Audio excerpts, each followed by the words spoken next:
Good morning. Good morning. I wasn't sure if I was going to do a morning coffee and then come live again, but I just decided to do this. So let me say hi. I'm going to come on camera for a minute so you guys can see that I'm still alive. And well, you know I'm alive, but I'm looking better. Good morning. I'm still tired. Good morning. And I'm doing laundry. Good morning, everybody. So I'm here and I did something dumb last night. I slept with my window open because I wanted fresh air, and now I'm sniffling. So I'm a smart ass. I tell you, I'm really smart. Good morning, Drea. Good morning, Susan. Good morning, Patricia. Pretty Monita. Gwen Branston. Carter. Hi, sweetie. Mama's the boss. Colleen with the K. Susan Dawson. Did I say your name, Susan? I don't remember. See, that's what drugs do to you. Let me stop saying that. Good morning. Good morning. Good morning. So, Drew Peterson has been in the news lately. And I don't know if a lot of you remember the case, but if you don't, we're going to walk it back. And we're going to discuss this disgrace piece of doo-doo. It's kind of early in my stream to curse, so I'm going to wait for a minute. So this is Drew Peterson. There we go. There's Drew. He's now 70. That is Drew. Look at him. Oh, look at Drew. We're going to see what Drew used to look like too, but that is Mr. Peterson, the murderer. That's him, the murderer. That is him. So I have my water, I have my tea. I think I'm good to go. So let's see what else is going on. Pretty Monita, I caught your live the other day for a bit, then I had to go back in because I jumped in real quick because Savage was live, and then I caught your replay. You did good, you and your scammer. I'm gonna have to send you a message. I need to borrow some money. Look, can you borrow me? Patricia, it is so good to see you. Let's see. What else is there? Okay, so let's get into Drew. So I'm going to show you why Drew is back in the news, and then we're going to walk through his case again, because this man, yeah, he said, borrow me, not loan me, but borrow me. I was like, whoa, that's a new term right there. Borrow me. You had me rolling. He is a real piece of shit. I can say it now. It's been over 30 seconds. He's a real piece of shit. And when I used to watch, when it would do the news coverage of him, he was always smiling like he had no care in the world. And let me tell you, I was in Bambi's live earlier, but now they're talking about politics. I was so caught up in this Billy the Kid stuff, didn't realize that I was way behind in her stream. But after the Billy Kid stuff went off, I realized, I said, wait a minute, I'm way back in her stream. But now they're discussing politics. And Doom said that Michelle Obama said that she wouldn't run for office. She's not running because the Democratic Party never asked her. That is far from not. That is not true. She said years ago that she wasn't interested in running for the office of president. So it wasn't because they didn't ask her. She's not interested in running. Hi, Michelle LaBelle. I was like, wait a minute. She never said that. Come on, Doom. I don't know where you're getting that stuff from. But okay, so let's get into Drew. So let me pull this up. Let me tell you why this man is now back in the news, okay?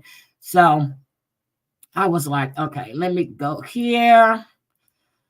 Let me share this screen. And this is going to give you a little bit of why he's back in the news, but then we're going to walk his case back.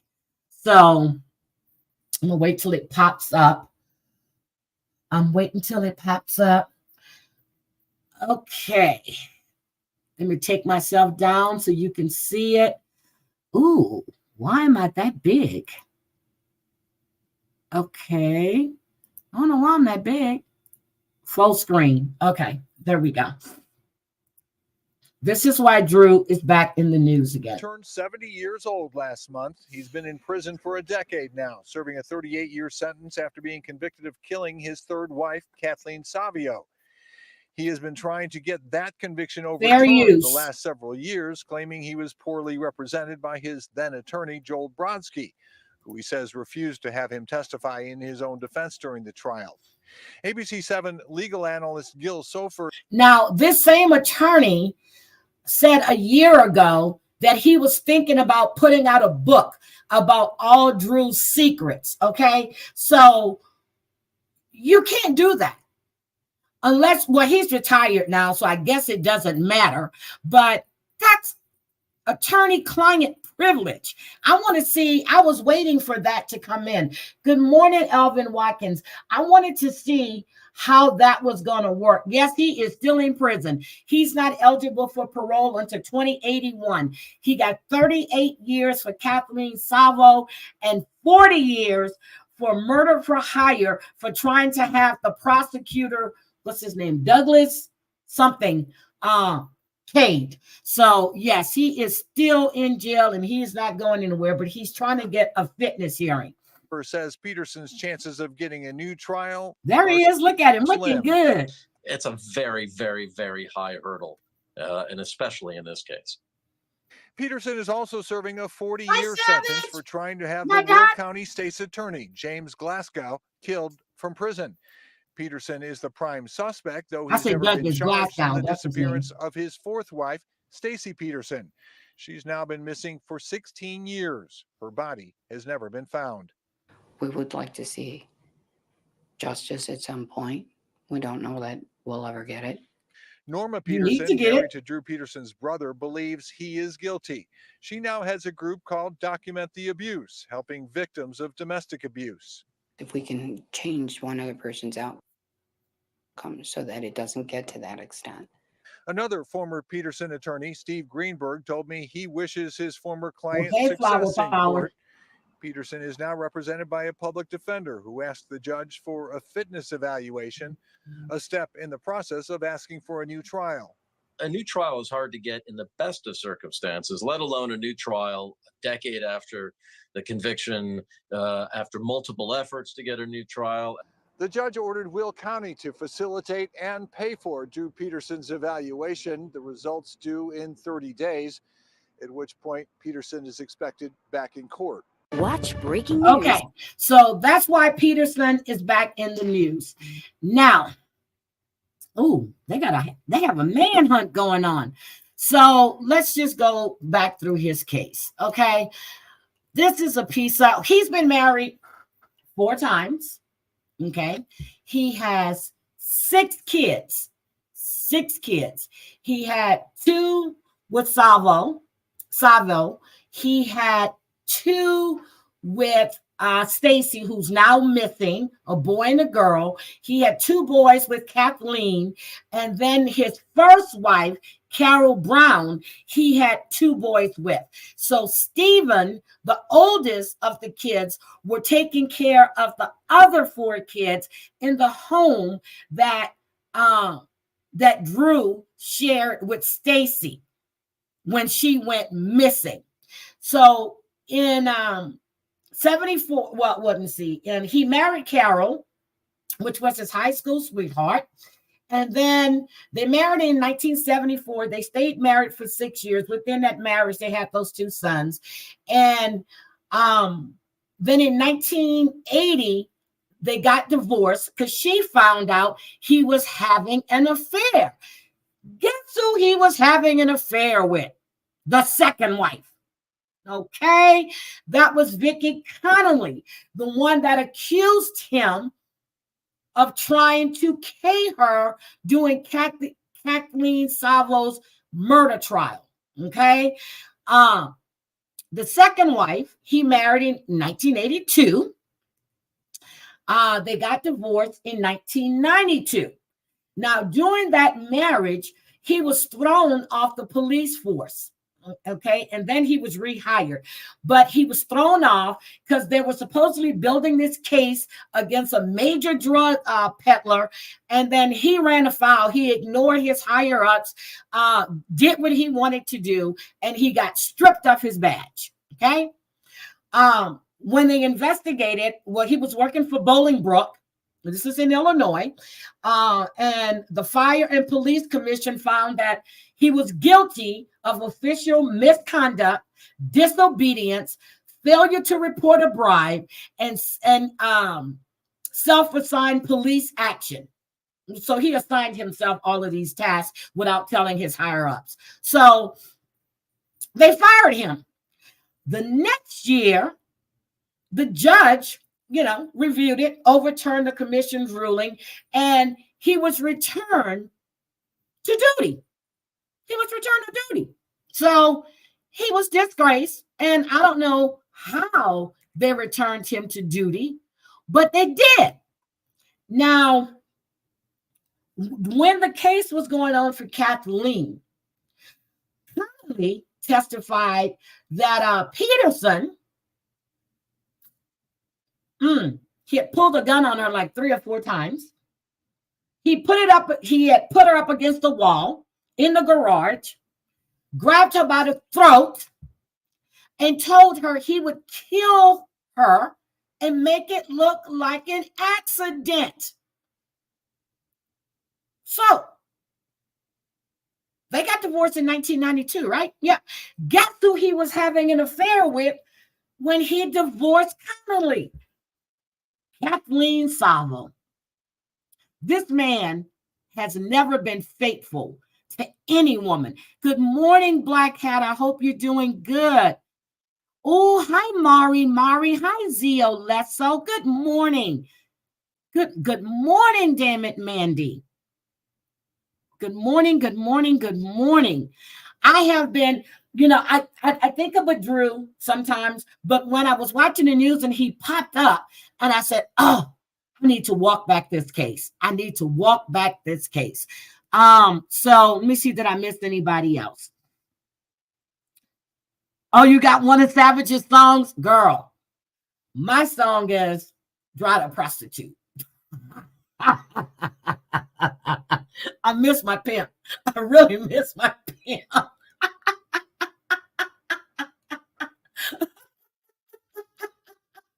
I'm sorry. Okay, this is serious. You see, I'm feeling better. I'm laughing. Let's see what else. So let me see. So he was having the affair. Hi, Debbie. He was having the affair with Kathleen Salvo. Okay. Kathleen Salvo. Savio. It's Savio, Savio. So she married him in 1992. I mean, sorry. He divorced Connolly in 1992. I'm just, oh, Lord. I got to get my notes together. Okay. So during the relationship that he had with Kathleen, okay, they had an 11-year relationship.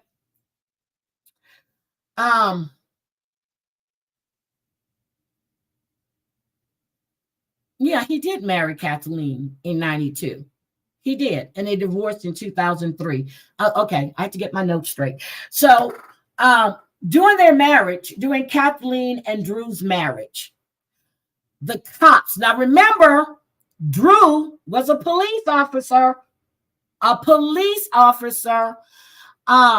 They had the cops to their home 18 times for domestic disturbances.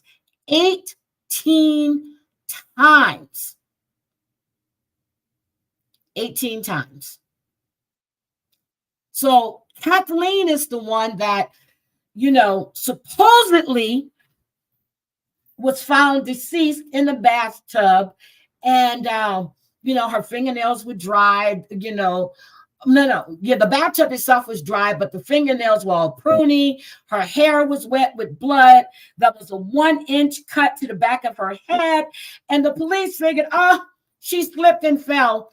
And the water had just drained out the tub, right? The water just drained out the tub. So, interesting.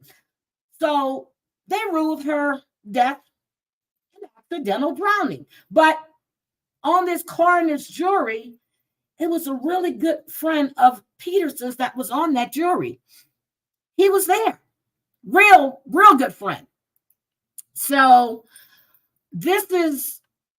on the in the indictment, what they stated was on Sunday evening, February 29th, 2004, Drew attempted to return his funds to Kathleen after a weekend visitation. Now, they had been to divorce court and everything else, and the marriage was finally dissolved in 2003, but they were going to go back to court in April in 2004, April 6, 2004, to determine child support, maintenance, division of property, everything. That was scheduled April 6, 2004.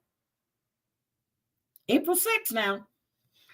On February 29th, 2004, is when that Drew said he tried to return the sons to Kathleen, and she wasn't answering, so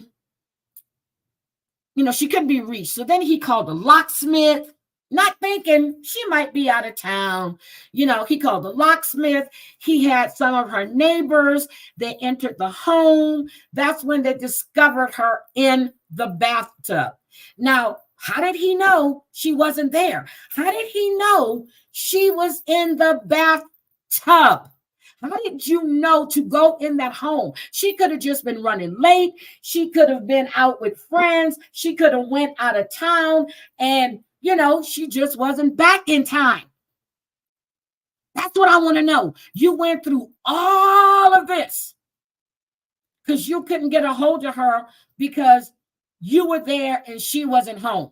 That made no sense to me when I heard it. Now, during the time he was married to Kathleen, he was 47 years old. And he was having an affair with 17-year-old Stacy, who became the fourth wife. Yeah, he put her there, Drea. Stacy became the fourth wife after he and Kathleen divorced. Okay, he doesn't give anybody time to do anything. So he and Kathleen divorced in 2003. Now let's remember, he was having an affair with Stacy. She was 17 years old. And then in 2003, once his divorce was finalized from Kathleen, he married Stacy. At this time, Stacy is 19 years old, and they had 2 children, a little boy and a little girl.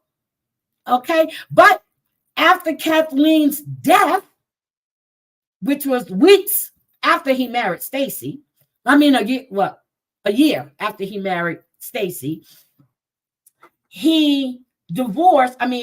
Stacy adopted Drew's kids that he had with Kathleen.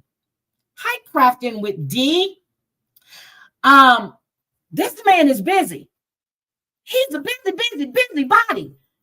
He can't seem to stay faithful. He can't seem to stay in a marriage. That's 4 wives right there. 4 wives right there.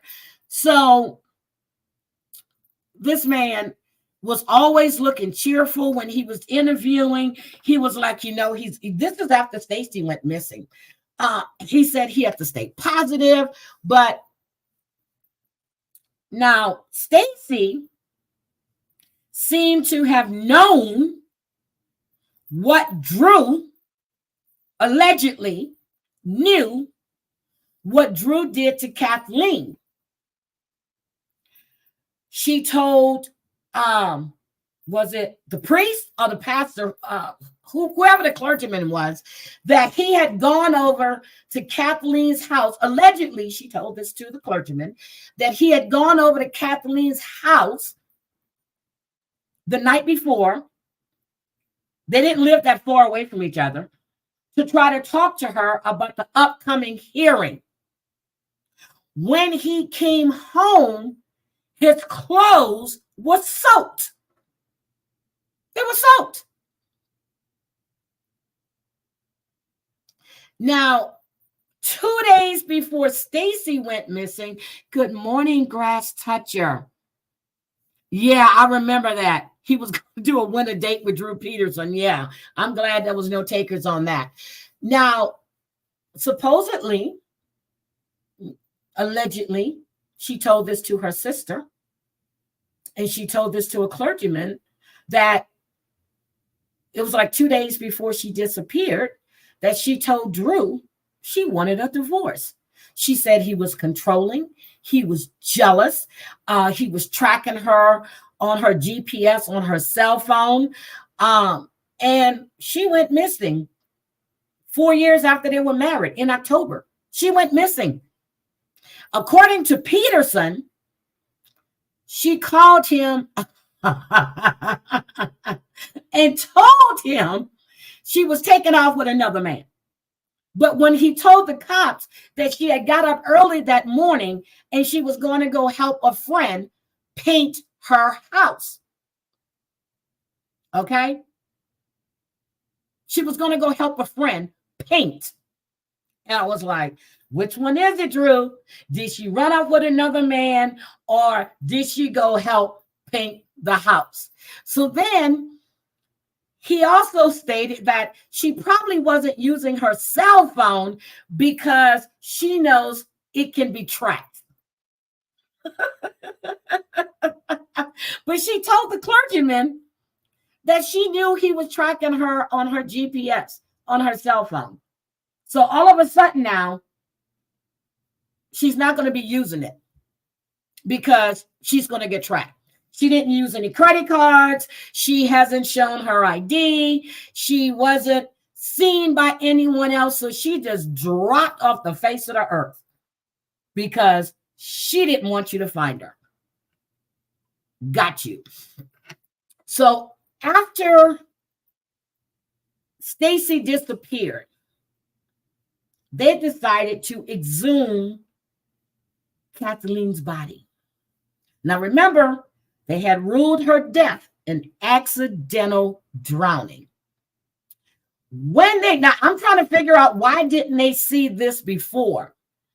When they exhumed her body 3 years after she was already dead and buried, okay?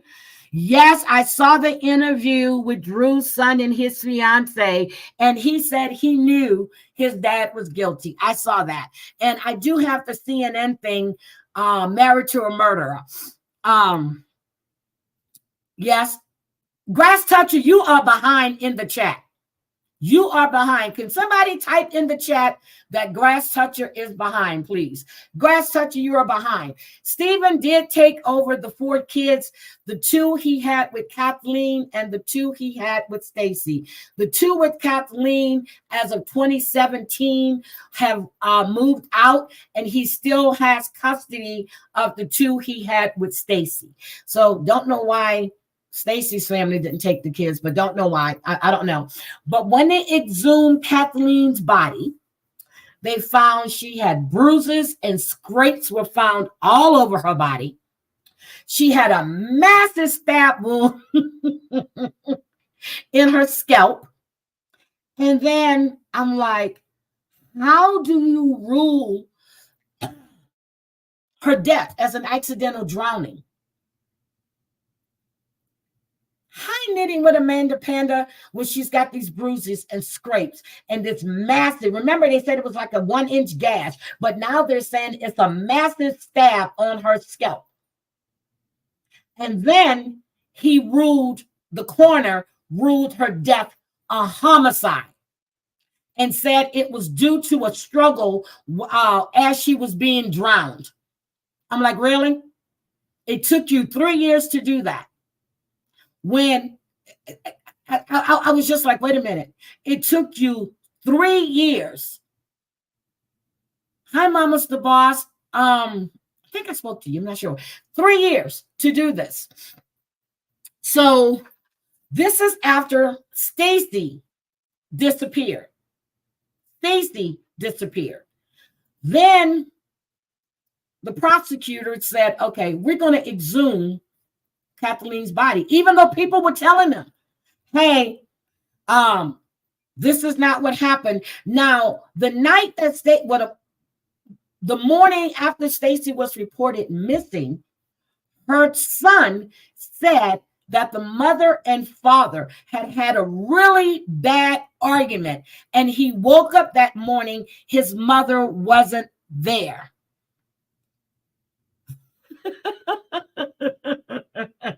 His mother was not there.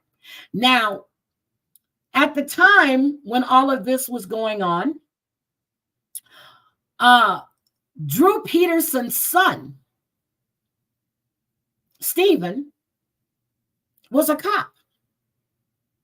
And he was fired from Oak Brook because he allegedly withheld information regarding his father's relationship with Stacy after she disappeared. Okay. They also said that he had stored his father's guns and some checks that were totaling more than $200,000 because his father told him that they would probably search, and he was worried that it might end up being damaged. Now, how are you going to damage a check? I don't know. How are you going to damage checks? Okay. So Stephen lost his marriage and his job behind his father. He lost his wife and his job. At this time, Stephen said he knew his father was probably guilty of killing both Stacy and Kathleen. I'm just that was an interview on Lifetime, which is the one that Grass Toucher was talking about. He said at one point he had believed that Kathleen had drowned, and then when Stacy supposedly and that Stacy had left his father, you know, he said that, you know, this is your dad. You really don't think about it. You know, you believe what your father is saying. And then he said he couldn't believe that his dad had put him in such a bad position.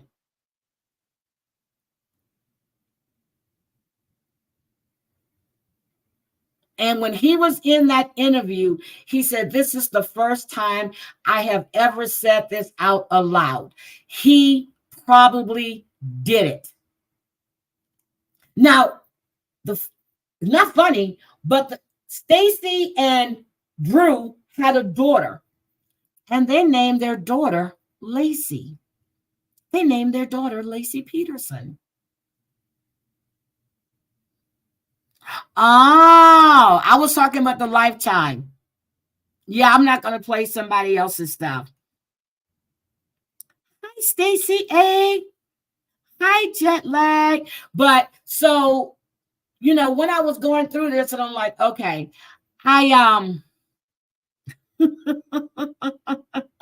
so I found this on when I was going through some stuff, and I found this. You know, I wanted to walk back that timeline, and I found this on CNN, and it said, oh, I think I did it, married to a murderer. Okay. I found this, and I was like, oh my God. I knew about the Lifetime special they had. I watched it on Dateline. I've watched his son's. Why isn't it coming up? Oh, because it's black. Okay, I thought maybe I did something wrong. So I had watched his son's interview, but let's just take a look at CNN. I said fair use. Let me get the link and let me put this in the chat. Fair use. We're going to commentate on this little story. Oh, that's right. I'm doing it on 2 channels. I forgot about that. Because I keep forgetting to do shit on my true crime channel. I really, really do. Then I have trash talking when I want to drag somebody, and I always seem to do it on my main channel, and I really, really need to stop that. So Drew Peterson is now serving 78 years. Okay.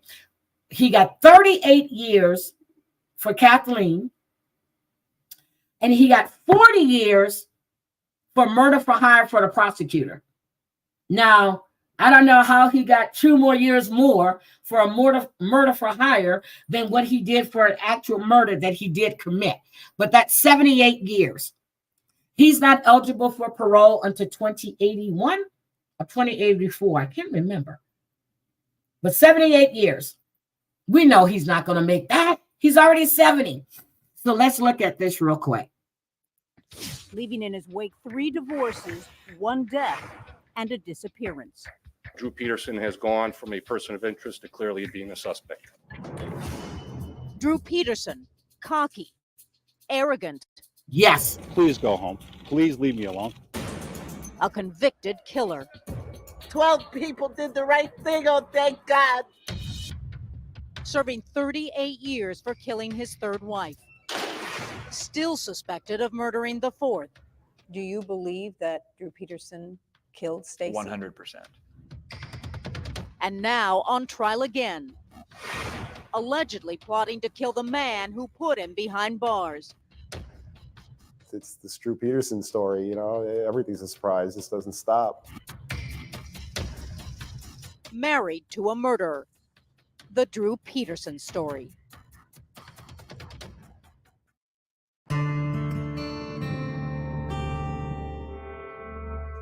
May 22nd, 2015, 350 miles south of Chicago, where the Mississippi River meets the Illinois banks.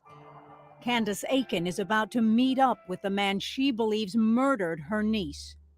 I want him to know that I'm still here and I'm still fighting for Stacey, that Stacey's not forgotten. Stacey Peterson, Candace's niece, disappeared without a trace in 2007. Yep. Stacey Peterson, a 23-year-old mother of 2, was reported missing. Stacey Peterson was last seen wearing a red jogging suit. Her story made headlines. New allegations about her disappearance. A soap opera of sorts, Stacey was the 4th wife of Drew Peterson, who became the sole suspect in her disappearance. I remember the last picture. He looks like her grandfather. And I hate to be rude, but you were having an affair with a 17-year-old. I don't know what the law is in Illinois. You were 37. Was he 47? 47. You were having an affair with a 17-year-old. That is a minor. And you were a cop. 17. How the hell did he get away with that? She was so full of life. So it's a very precious memory. A memory frozen in time. Candace would never see her niece again. But on this day in court, she would see Drew Peterson. He looked right at me and smiled and called my name. He's very jovial and, making jokes. I don't understand where he's really coming from, how he can be so happy. Peterson is, after all, a convicted killer. In 2012, Peterson was sentenced to 38 years for killing his 3rd wife, Kathleen Savio. Now he is facing new charges, accused of ordering a hit from behind bars on one of the prosecutors who put him there. He was a thug. Murder for hire. People because he had a gun and a badge. A conviction would mean Peterson would die in prison. It's arrogant. Oh, I forgot to tell you, when he retired, after Kathleen went missing, he retired and he was collecting, he was on a pension of $72,000 tax free. He was collecting $6,000 a month. It didn't end until he was convicted of her murder. Good morning, Robin Millette. Good morning. And cocky, self-confident. Reporter Joe Hosey has been following the Peterson case for years. Oh, that jacket It was looks just his horrible. personality. He was, the best cop. He was the smartest guy. Oh, that's right. He It's was the afternoon best for you looking. Look at guys. all the Sorry. women I have. A confidence that started early in Oh. life. Dan Boudin first met Peterson when Oh, they worked dang. together at a Burger King in the Chicago suburbs. Drew was a very bright, very dependable, hardworking individual. Something he learned at a young age. He Oh, had a Marine father. He was yes, he very was in tough the he was in the and military also as well. alcoholic, and they were going out to eat. And the father warned him, "Be good, behave yourself. You're going to sit in that chair." And he just went off and didn't want to do it. Well, the discipline followed that. Strong discipline that drove Peterson to succeed. In his early 20s, he joined the U.S. Army's. So my thing is, Drea, you're right. The police union protects them. But my thing is, when he was married to Kathleen, he was a cop. He had 18 visits to the home in an 11-year relationship for domestic disturbance. He was never once stripped of his badge or taken off duty and put on desk duty until they did an investigation. Not one time. Elite division of the military police, protecting visiting presidents like Gerald Ford. The laying of the wreath, Drew was there at one time, and he was cop of the year one time. Up and tripped, and Drew was the only one in the honor guard that broke out with a chuckle and a laugh. That's Drew Peterson. After 2 years, he left the Army and joined the Bolingbrook Police Department in suburban Chicago, eventually becoming an undercover narcotics officer. It was the perfect assignment for Peterson. Drew was trained and was to be an expert at covering up and lying and presenting false information. But at one point, Peterson went too far, organizing an unauthorized investigation. There you Drew go. was charged with misconduct. He did lose his job. He was kicked off that narcotics unit. Despite being indicted by a grand jury, he fought and got his job back. Yep. Some say it would be only the first time Peterson got away with a crime. Drew doesn't have a tendency to give up, and I think that's what helped him with some of these relationships. He would lock on to a person of interest. And early on, women were definitely Peterson's people of interest. Drew had to have a female companion devoted to him, by him at all times. See? Typical relationship. Just told you. Addiction.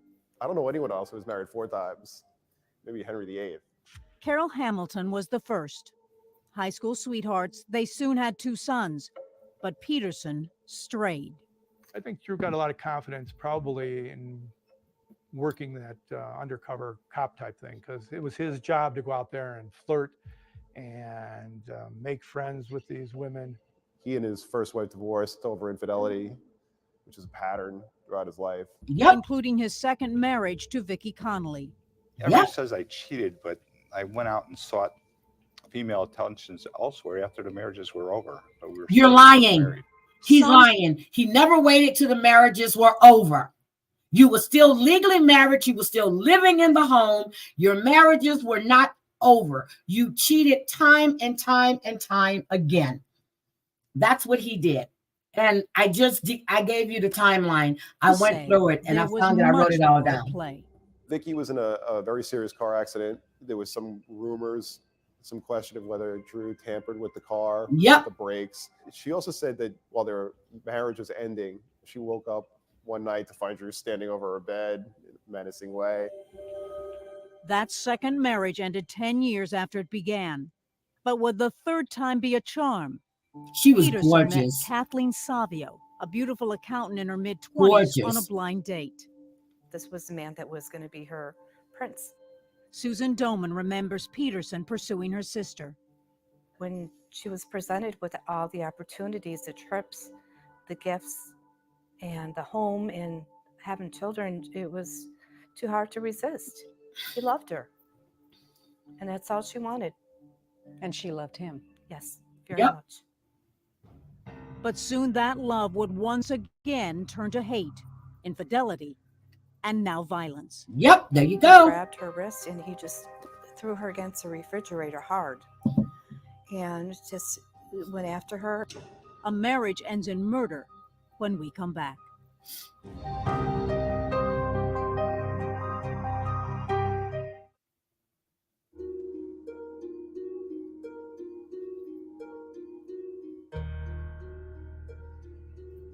This is the sleepy Illinois suburb of Bolingbrook, Bolingbrook. where Drew and Kathleen Peterson's married life began in 1992. It is also where it would later end in 2003. Yep. The first day he gave her a picture of him and he was in uniform. They met on a blind date. Kathleen's sister, Susan Doman. My first reaction was, I don't understand why someone goes on a first date and gives you a picture of themselves to them, and she kind of just laughed it off. But there was nothing funny about what Kathleen would soon discover. Her boyfriend, Drew Peterson, was married. She was. See, told you, he was married. He was married.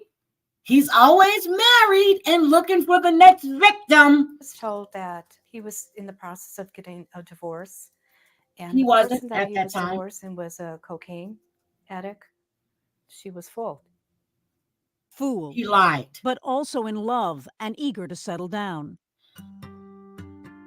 Kathleen and Drew were engaged 6 months after that first blind date and married just months after his divorce was final. But once they started a family and had 2 sons, the romance was over. It's not all fun anymore. And Drew, I think, likes to have fun. I don't know if he loved their mother anymore. Nope, he didn't. Nor did he find her attractive anymore, and he didn't hesitate to say so. Saying, She was fat. She looked like a dog. She's ugly. their once loving relationship, now contentious and increasingly violent. On one occasion, Savio ended up in the emergency room with a cut to her head and black and blue marks all over her body. Again, he was never arrested. Ever. Kathleen told Susan Drew beat her against a table. She was very upset that Drew was never home for the children, never home for her. And when he would come home, he would lash out at her. Hospital records echo what Kathleen told her sister. Allegations Peterson has always denied. As a police officer, we don't have the same ability to do things as the common person. He's a liar. If I get involved in a domestic situation where I'm physical with a wife, I'll lose my job. 18 times. They were As at marital your home. tensions rose, Peterson's eyes roamed, this time literally right under his wife's nose. As Kathleen and her children slept upstairs, 47-year-old Drew Peterson was downstairs in the basement, sleeping with 17-year-old Stacy Kales. We were living separate lives in the same house just for economics. Did you hear that? He was sleeping with 17-year-old Stacy. He's a cop. He was sleeping with 17-year-old Stacy in his basement. I'm sure he could justify it that way now. Like everything else when Drew talks about Kathleen, it's a very one-sided story. Yep. A story that 17-year-old Stacy Kales believed. I'm not real sure what he said to her to make it okay, but Stacy was okay with that. She said that she liked him a lot. Kathleen learned about the affair months later in October of 2001. Thank you. When she received an anonymous letter telling her about Kales. She must have been devastated. Beyond. When she confronted Drew, Doman says it got physical. She called me and she said Drew was hitting her and he threw her against the refrigerator. And he says that it's all a lie. They're just trying to start trouble with him. So you talked to him about that Yes, letter? he denied it. He denied it. The Thank you, marriage Michelle. was Have over. a great one. By spring of 2002, Drew moved in with Stacy Kales, buying a house just down the street from Kathleen. Is it fair to say that Drew and Stacy taunted Kathleen? Yes. Yeah, by all accounts, yes. Yes, they did. Rollerblading past her house, giving her the finger. The divorce was contentious. They fought over child support and over Drew's pension. He didn't want his ex-wife to have it. She wasn't going to give up, that she was tough and wasn't going to give in easy. Remember, they were going to court in April. He went to talk to her. She wound up dead. During this time, Bolingbrook police officers were called to Savio's house 18 times for domestic incidents And involving she actually Drew and told Kathleen. them that he was planning to involved kill Kathleen her. on the attack. Others involved Drew on the attack. But one stood out. July 5th, 2002. He had broken into the house and he ordered her to sit on the stairs and he kept her there for hours, holding her at knife point, threatening to kill her. And Kathleen didn't feel like she was getting any help from the police department, the same department where Drew That he worked Peterson for. worked. And they would just wind up leaving. Or they would talk her into not doing anything and just saying, you know, it's just a spat. Frustrated and frightened, Kathleen wrote to the assistant state's attorney about the abuse on November 14th, 2002. He knows how to manipulate the system, and his next step is to take my children away or kill me instead. She begged for help. He needs to be stopped. Nothing What was was done. the result of that letter? Nothing. Nothing at all. Nothing was done. Nothing until Monday night, March 1st, 2004, a year and a half later. She failed to respond at the door to allow me to bring the children home. I had neighbors go into the house and they found her dead in the bathtub. People initially suspected Peterson, but he had a seemingly rock-solid alibi. He was home with Stacy, Of course now he was. his wife. They married 5 months before Kathleen died. Yep. A death investigators ruled an accident, but that would soon change. I thought that she had been murdered, most likely by Drew. Drew Peterson's alibi and story unravels when we come back. Okay. So we see now that what's going on. He worked for Bolingbrook. They were there 18 times. Nothing was done. She sent a letter to the state prosecutor's office. Still nothing was done. I would sue that police department. I would sue the whole damn state. They have the letter telling them he's trying to take the kids or he's going to kill her instead. Nothing was done. He's a piece of shit. My brother texted me and he said, "We can't find Stacy." Instantly, in my gut, I knew that she was gone. October 28th, 2007, the day Candace Aiken's niece Stacy Peterson vanished without a trace. I thought that she had been murdered, most likely by Drew. Stacey Ann Peterson was last seen by her husband, Bolingbrook Police Sergeant Drew Peterson. His previous ex-wife was found dead. Aiken was not alone. All eyes were on Stacy's husband, Illinois police officer Drew Peterson, a man whose third wife, Kathleen Savio, had been found dead in the bathtub about 3 years earlier. I walk into everywhere I go and there's this little hum that goes through the establishment. There's Drew Peterson, there's Drew Peterson, there's Drew Peterson. Joe Hosey staked out Peterson's suburban home when news broke of Stacy's disappearance. This morning, Drew Peterson spoke to reporters through his front door. First few days, he was just peeking out his front door, but then he was letting people come in to talk to him. Hosey was the first. It was eerie. Like I had a view of the living room, and I was watching the kids watching the TV, and it was kind of strange. Stacey Ann Peterson. Strange because they were watching the news coverage. She was last heard from on Sunday morning About their missing mother. The investigation remains a mystery. Drew's not even paying attention to them. He's too busy talking to his lawyer and his publicity agent. Look at the smirk on his face. That's Stacey's sister. Everyone seemed worried about Stacey Peterson's disappearance. Everyone except Watch this. Drew Peterson. Stacey loves male attention. She could be ran off with a guy, and she could be dancing somewhere. I don't know. I was like, no, she doesn't want to disappear. Candace knew Stacey would never abandon her children because that's exactly what Stacey's mother had done to her. Stacey has no record of disappearing, no pattern in her life of that at all.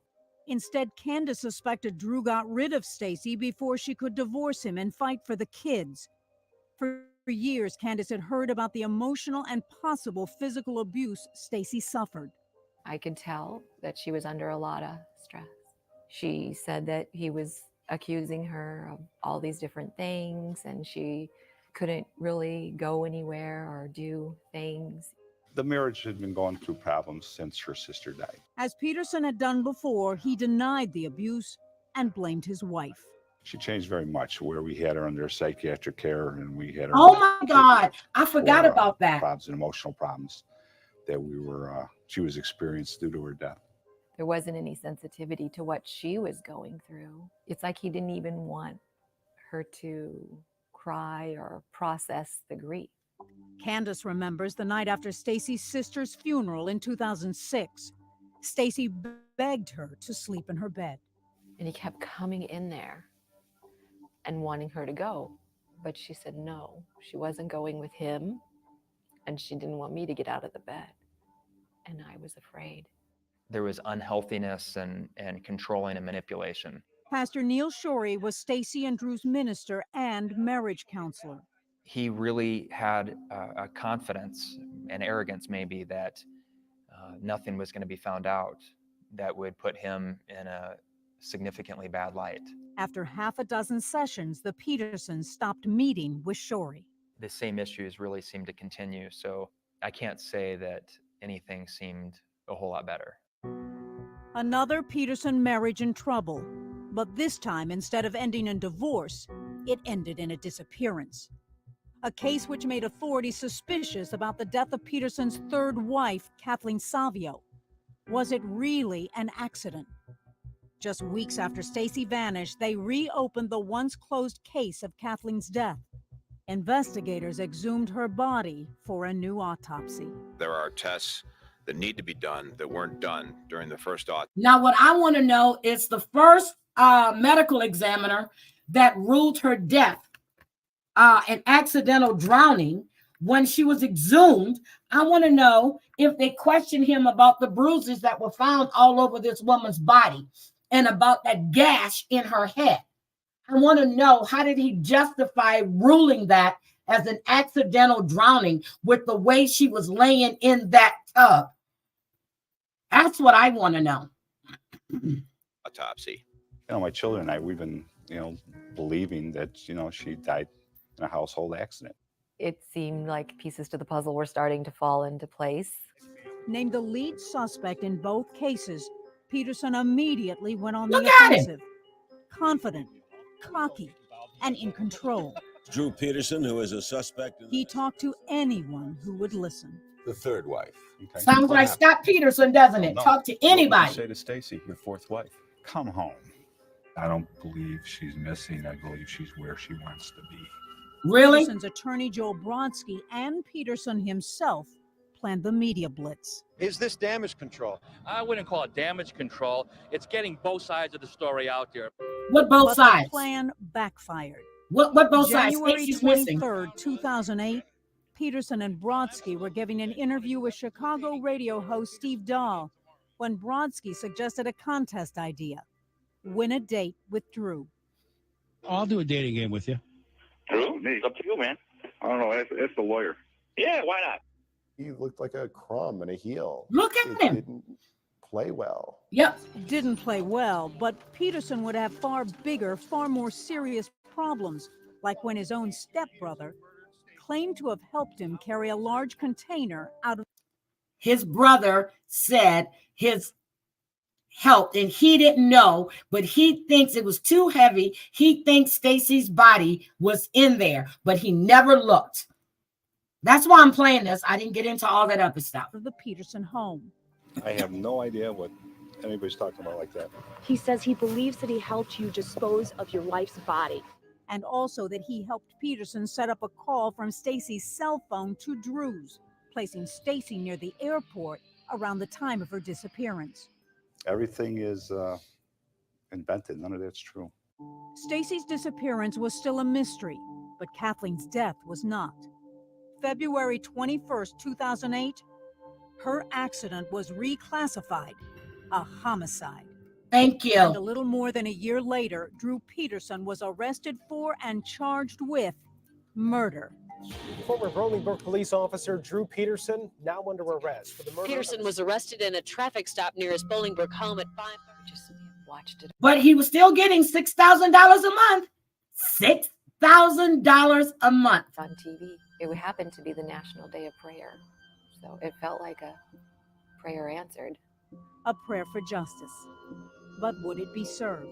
Yes, The it will. government has to convince the jury that there was a homicide and that Drew Peterson committed. There was no sign of forced entry. There was no fingerprints, no DNA. Inside the trial when we come back.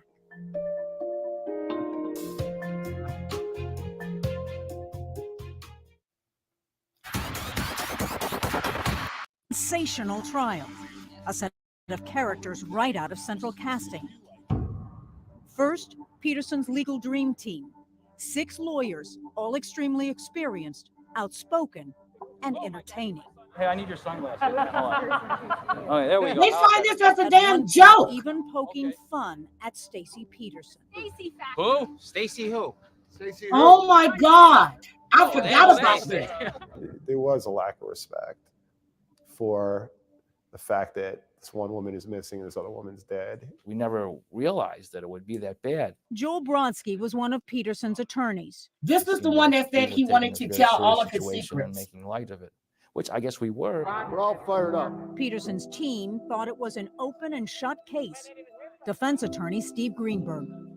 Because they had nothing except for, well, you know, they were getting divorced and we don't have any other suspects, so he must have done it. There was no physical evidence. They were already There was divorced. no sign of forced entry. There was Stacy no wanted a fingerprints, divorce, no and she went missing DNA, 2 days no later. eyewitnesses.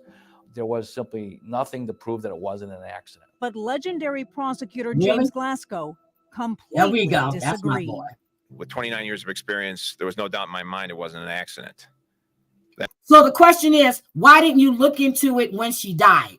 Why didn't the medical examiner do a thorough examination of that woman's body? Because 3 years later, you can still see all the bruises. And I'm sure when she got to the funeral home, they saw it there too.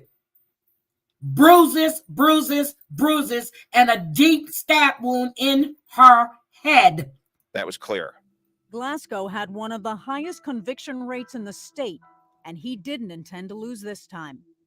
His opening statement No, he's was not powerful, Scott Peterson's claiming father. Peterson carried But out they his did have a constant daughter. He had a threats to daughter kill named Lacey. Savio and staged it to look like an accident. Then Glasgow attacked the police force and the investigation. Drew was treated unlike a civilian would have been treated. Yeah, They let him he be was. questioned in the break room of his own police department. Were they experts in homicide?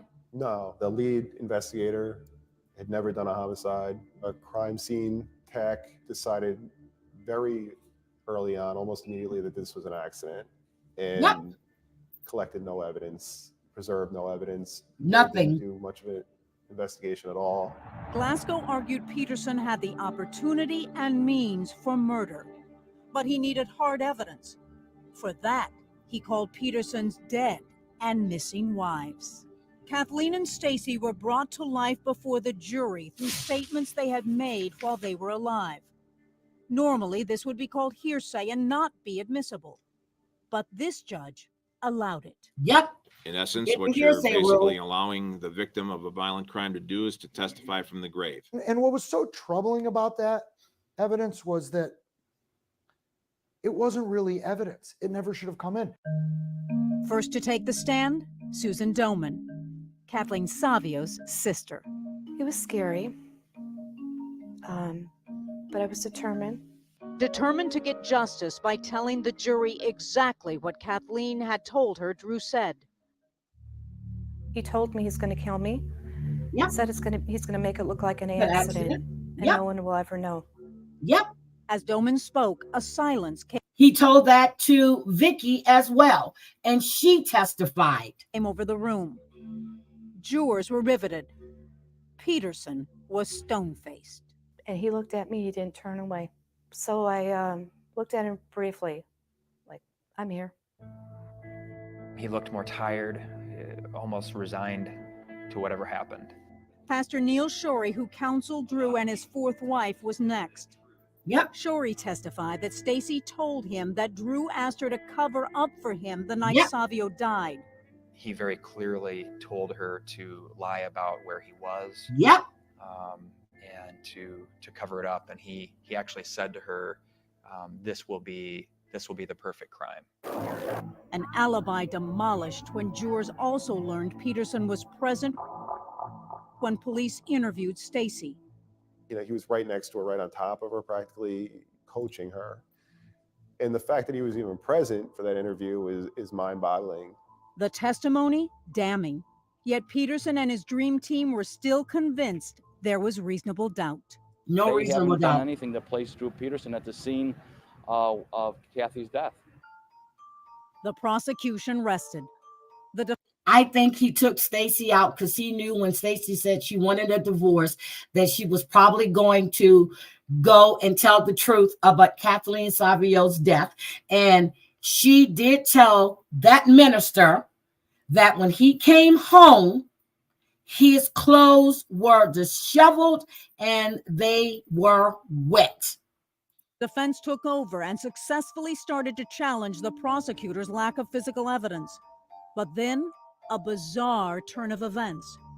Kathleen Savio's divorce attorney, Harry Smith, was called to the stand by the defense to discredit Stacy. And I literally laughed and said, no, they're not. But they were. Smith was contacted by Stacy Peterson days before her disappearance. Yep. The defense thought Smith would testify that Stacy would say anything to get money from Drew when they divorced. Instead, Smith testified that Stacy told him Drew killed Kathleen. I could not fathom how it was going to help anything I was saying. I couldn't see what this was doing for their case. It was the worst thing that I've ever been a part of in a courtroom. I mean, it was awful. After Smith's bombshell testimony, the defense team publicly put on a brave face. Strong day. That's beautiful. Strong day. What? They tried to recover with their final witness, Drew and Kathleen's own son. Thomas testified he did not believe his father killed his mother. His father, Drew Peterson, never testified. It's very difficult to sit in there and see someone who you think maybe hurt someone close to you. Throughout the murder trial for Kathleen Savio, Candace Aiken hoped for some clues about her missing niece, Stacy. Did your eyes ever meet? Yes. What did you see? Coldness. Cold. But were they the cold eyes of a killer? Yes, they the were. jury deliberates. A verdict is reached when we come back. Very thoughtful, and they're going to make sure they come to the right conclusion.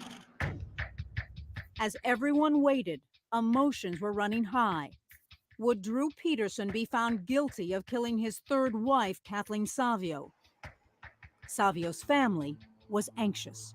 We're sitting here waiting, and every minute that we're waiting is nervousness. I was here in the beginning for my sister, and I'm here to the end. And the end came sooner than they expected. After just 2 days of deliberation, a verdict. Outside, a crowd gathered, Inside, the jury assembled. I was in that room in the court. Candace Aiken was there when the verdict was read. What was that like? That was a very intense moment. I remember crying before the verdict, scared to death. I heard it, and I was stunned. It was the one word Savio's sister had waited so long Guilty. to hear. I am with guilty. And I hugged my sister, and we said, we did it. We got him. Now he can't hurt anybody else. Did he look at you? No, he looked at the jury. That is, He stared at oh my them. God, damn it, Mandy. That is the question. Now, she knew when that woman was found that he was responsible for her death. She knew it. She knew it.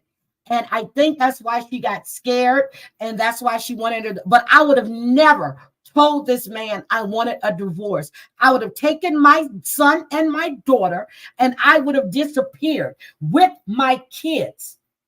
I would have never told him. Knowing his history, I would have never told him I wanted a divorce. He turns to the deputies that are escorting him out. He says, I guess this is going to mess up the holidays. That's what he said. You know, that's Drew Peterson. He deals with, adverse situations with, by joking and comedy. But no one outside was laughing. From the family, an emotional, bittersweet celebration. Finally, somebody heard Kathleen cry. 12 people did the right thing. Oh, thank God. I know that she got justice in the hands of that cold-blooded killer up there. From Peterson's defense team, more strange humor. And they're still smiling. Thank you. Our next performance. Listen to this. And from prosecutor James Glasgow, a triumphant victory lap. His hair is perfect. People because he had a gun and a badge, and nobody ever took him on. We took him on now, and he lost. We took him on too damn late. And we would soon learn why. If you would have prosecuted him when Kathleen was first murdered, if that medical examiner would have ruled homicide, Stacy would not have disappeared. When the jurors spoke out. The lawyer's testimony was the one that got us the most. Remember, divorce attorney Smith testified that Stacy Peterson told him Drew killed Kathleen.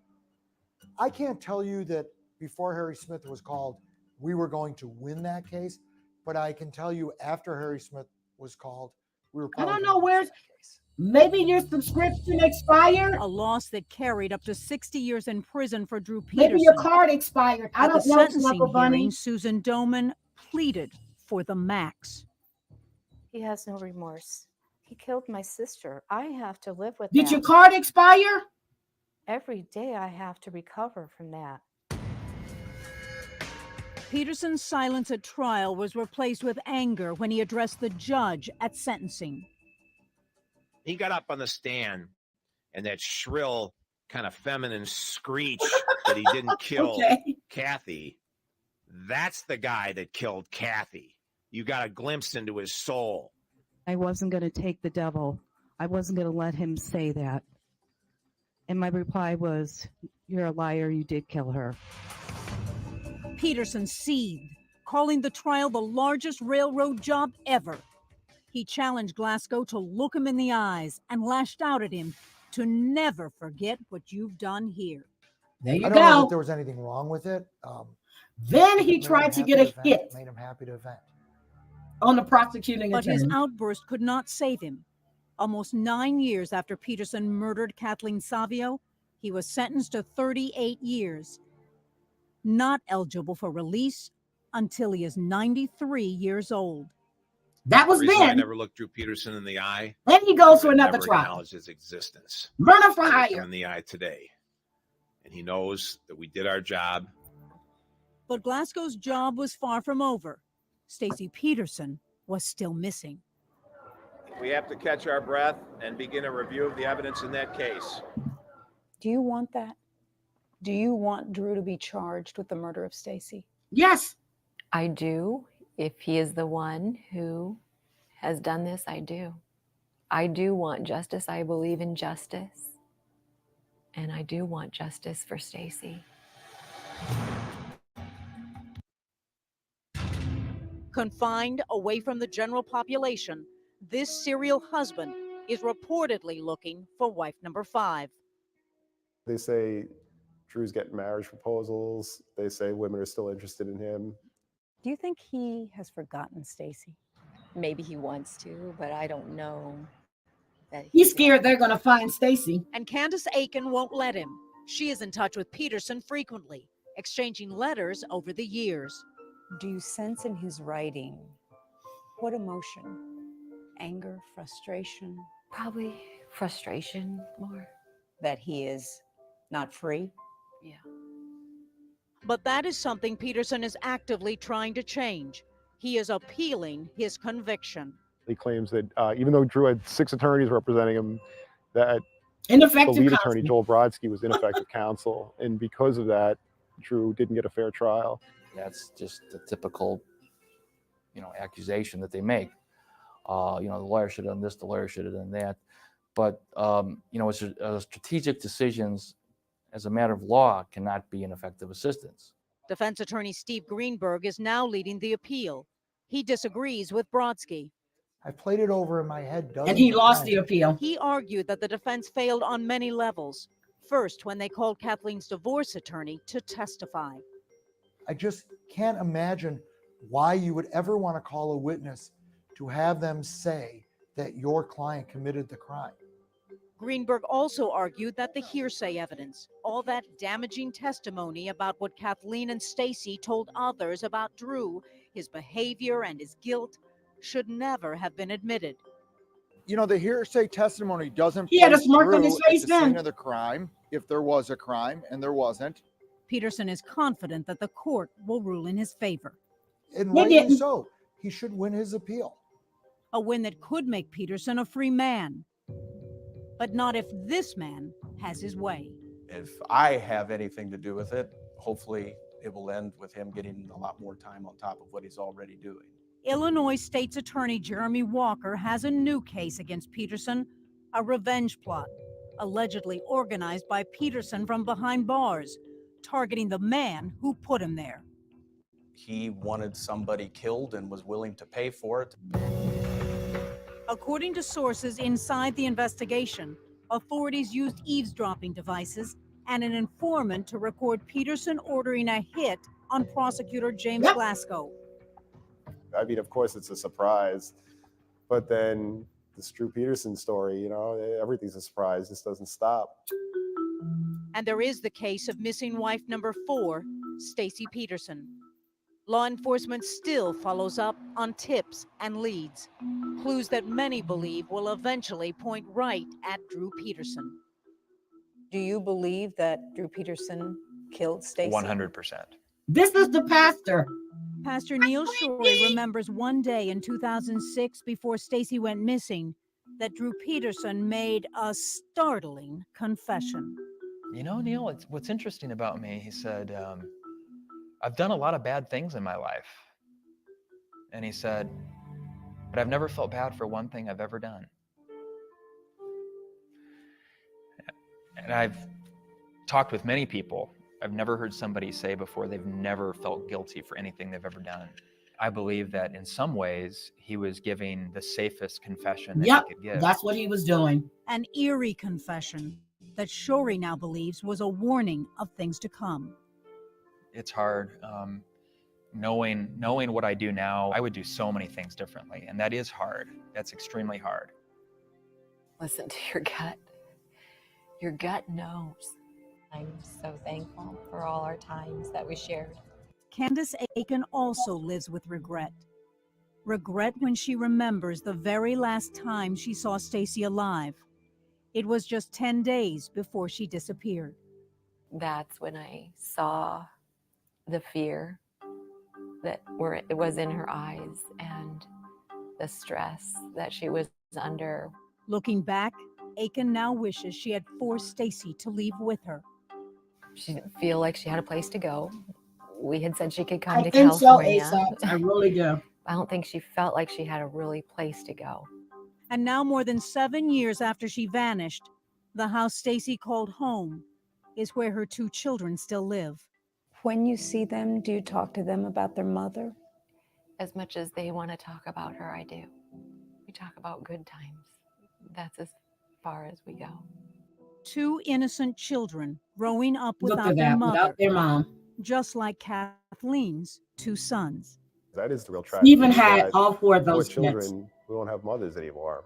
But they also lost a father. Well, true. They did. They have. Do you But that's believe his he own murdered doing. Stacy?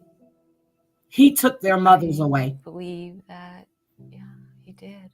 I do. You have to be angry. I've gone through the shock and the grief and anger. But I've forgiven him. What gives you the strength? Hi, Aaron. I believe Welcome. that God's going to turn this all around and bring good out of it somehow, but I really don't know how. My middle This name is why Faith, I and wanted now to I go think I back know over this why. case. 'Cause This I was man thinking has a lot of ruined it. so many lives. Faith And now that he's one trying to day get out. Stacy will be found. Faith that one day justice will be served. He'll be dead by then. He will be dead by then. So that is the story of Drew Peterson. But also, I wanted to tell you that even though the state had its own forensic pathologist do another autopsy on Kathleen in November on the 13th, the family had also hired Dr. Michael Batten, I love that man, to do an autopsy on her 3 days later, and he came to the same conclusion that it was death by homicide. Now, again, still don't know why. Still don't know why. This was not decided when Kathleen was murdered in 2004. Took them 3 years. 3 years. So that is Drew Peterson. I don't know. I wanted to walk that back. I really needed to walk that case back because this man is disgusting. And I was thinking about Scott Peterson. I really, really was. And I was thinking about walking that back, especially since the Innocence Project has now taken his case. And I find that still weird. I find it weird. So 2002 is when Lacey went missing.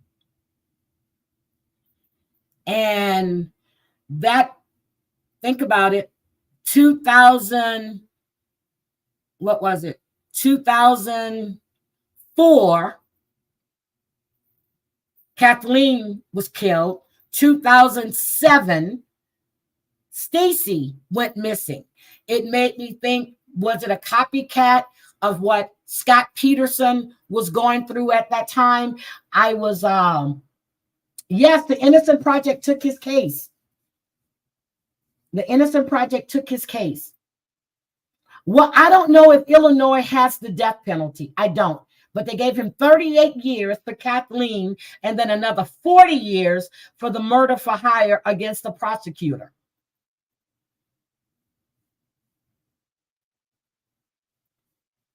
They don't have 100% success rate.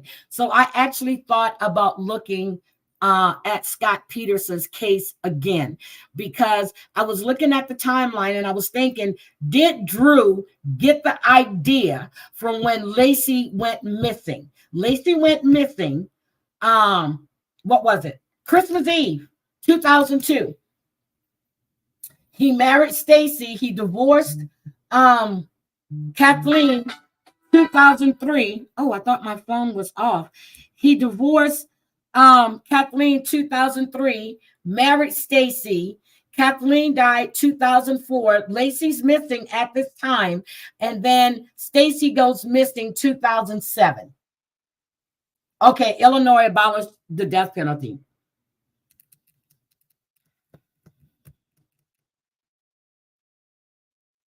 So I was just thinking about doing that, walking back that case as well. Okay, in 2011, they got rid of it.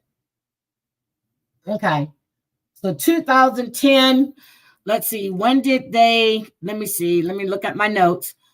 It was 2010, I think, is when they did the indictment. Was it 2010? No. It was 2017.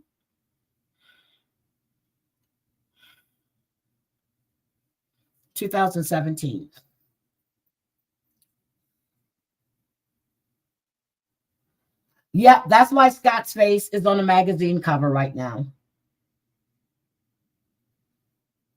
Because the Innocence Project has taken his case.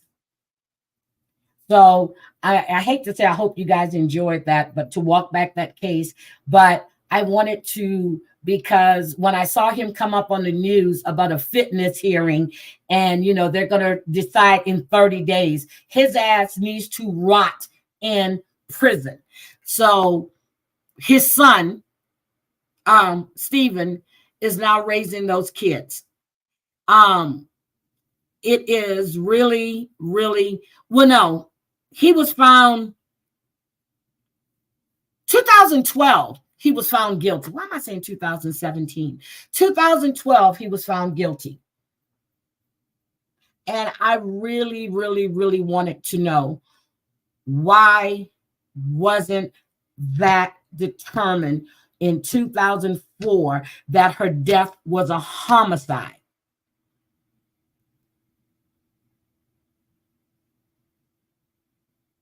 $2004. It took them to 2007. And then he got that additional 40 years tacked on for trying to murder the prosecutor. My thing is, you give him 38 years for Kathleen's death, but you give him 40 years for attempted, I guess because it's a government official, I guess. I'll let that go. And now to hear that he has women still want to marry him, are you kidding me? You got Vicky, who testified that he threatened to kill her, had put a gun to her head at least 3 or 4 times. This man was dangerous. Yes, Scott Peterson was charged for both murders. Lacey and, Connor.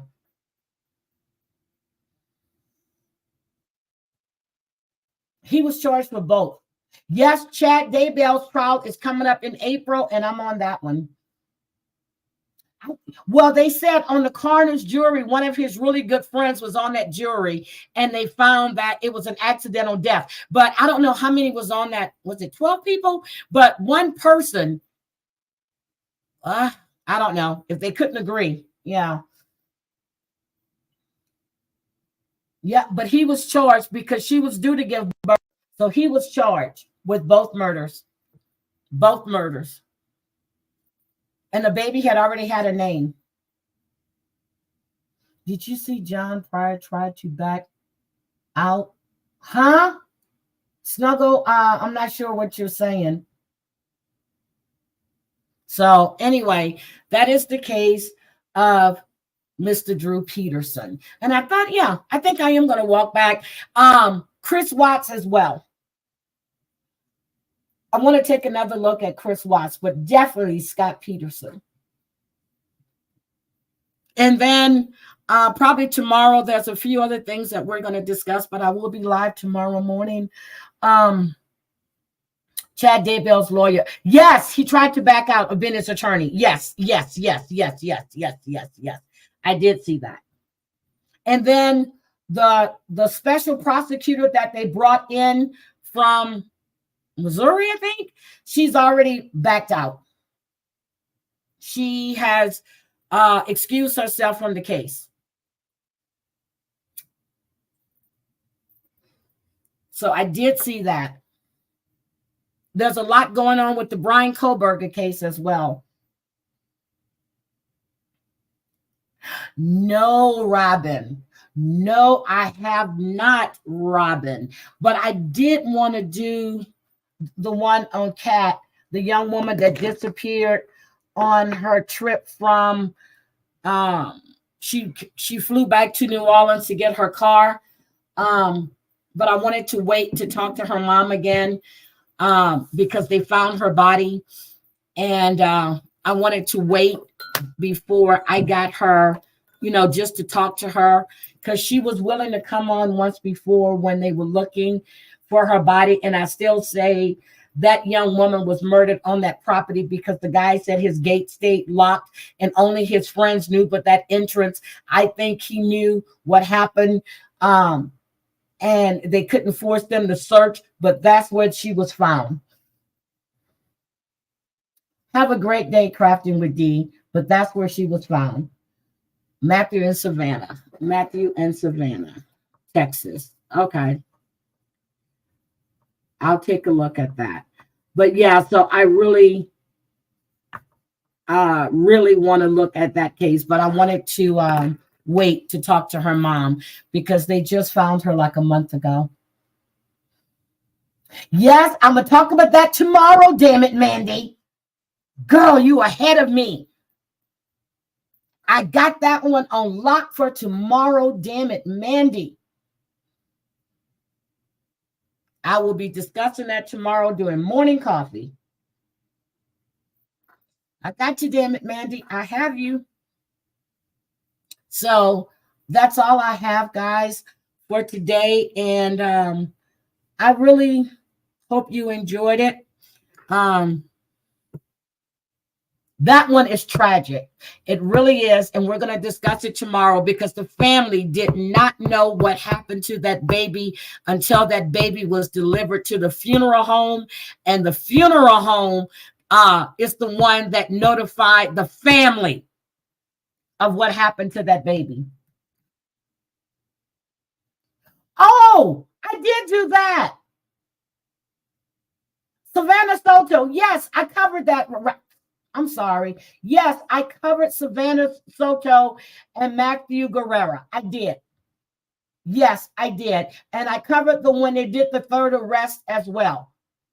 Because someone noticed when I was covering it and showing the video that someone was in the back seat of the truck and handed them the towel. And then the woman was arrested, 3 weeks ago? Yes, I covered that.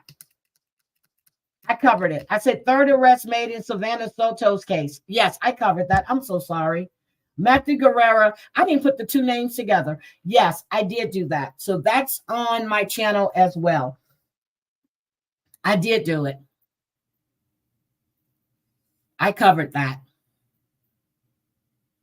Aaron, have a great day and thank you for coming in. So guys, have a great Saturday. I don't know who else is going live today. I really don't. I don't know. I think Angel said she might be live later on tonight. But I know I'm going to be covering a lot of Scientology stuff coming up too, because there's a lot of good shit going on right now in Scientology. And I really want to start doing a deep dive into that as well. Let's see. What else is there? I think that's about it. I think that's about it. Carol, thank you. And guys, if you haven't subscribed to Carol's channel, breakfast is, I'm glad you're enjoying your breakfast, lady. I'm glad you're out and about.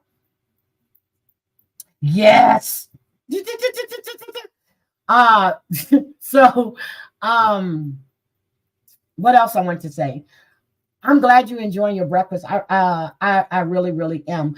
But Angel might be going live tonight. I know Savage says she might be going live to cover a deleted Rumble for the B. I don't know if she's doing it today or tomorrow. Savage, if you're here, could you let us know? Carol, please drop your link in the chat. Please, please, please, please, please, please, please. Carol is getting ready to drop her link. Carol really has, it's Carol Mayhill 846. It's at Carol Mayhill 846, I think. Let me go back and look. Y'all know I just can't remember. There we go. Carol Mayhill 846. Let's see. Yep, that's Carol's channel. Hold on, I have it. See, I remembered it. I have it. I have it. I have it. I have it. Control C. Oh, damn it, Mandy had it too. Okay, I'm sitting. Oh, you're waiting on your minion to say. Oh my God, Sam. Oh my God, you have a great day too, Robin. Oh my God, Savage, not your minion. Oh my God. Yes. So Savage's minion should be sending her the link so she can cover it. But I am looking forward to hearing that deleted Rumble. And I don't know, I can't stand her voice, but I can tune it out and I can hear Savage repeating what's being said because I'm dying to hear this and how it's everybody's fault. So I am actually looking forward to that. Again, if you missed the live that Angel did, she's been going live a lot lately, and I've been enjoying them. So if you're not subscribed to Angel Gotti's, please go take a, just go check her out. She has a really, really good channel. Last night, Carol, I'm like you. I fell asleep when that guy was up there. And then I woke up and then you were on the panel. So I had to go and rewind to go back to where I thought I'd stopped at. So I did. I fell asleep. I fell asleep. So, and then Savage Speaks, guys. If you're not, I'm trying to get these channels real quick before I get out of here. Savage Speaks. If you're not subscribed to Savage, please do so. Maddie Marinera, Mob Rats Exposed. Yes, these are the people that I follow. These are the people that I enjoy their content. Stand-up guy as well. I go into his chats. Oh, I saw you, Stacy. So yeah, so I follow. I really have a good time. But Savage Speaks, it's always a good time in there. And her last live was really, really, well, all of her lives are good, but the one she did the other day, I really enjoyed it, Thursday, because it was supposed to be Mayhem Wednesday or something like that, Wild and Out Wednesday, and we did it on Thursday. I couldn't listen to him anymore, Carol. Carol, do you want to come up? I really couldn't listen to him anymore because I'm listening like, what the fuck is he talking about now? And, I've heard some of him when Bambi plays him and he comes across, he's nasty, he's racist, he's homophobic. And I was like, oh my God, I hope he doesn't say anything disgusting on Angel's panel. I was hoping he didn't say anything disgusting on Angel's panel. I got frozen on an ad. I couldn't get back here. I'm sorry. I didn't even see the ad come up. But I was hoping he wouldn't say anything disgusting on Angel's panel. Because when Bambi plays, when she replays his stream, or when she's playing and when he's live, I'm in there and then I have to leave because I can't stand the stuff that comes out of his mouth. He's calling everybody the F word. He's saying a bunch of N's. He's saying a lot of derogatory shit, and I just can't listen. Yeah, he was. I was shocked when I went back and I was listening. Girl, you're not a crybaby. Savage, you can come up if you want to. I'll drop the link. Hold on. Let me get my link. Hold on. Let me get my link. I'm gonna get it. I got it. Oh, copy. It's been a while. Come on up.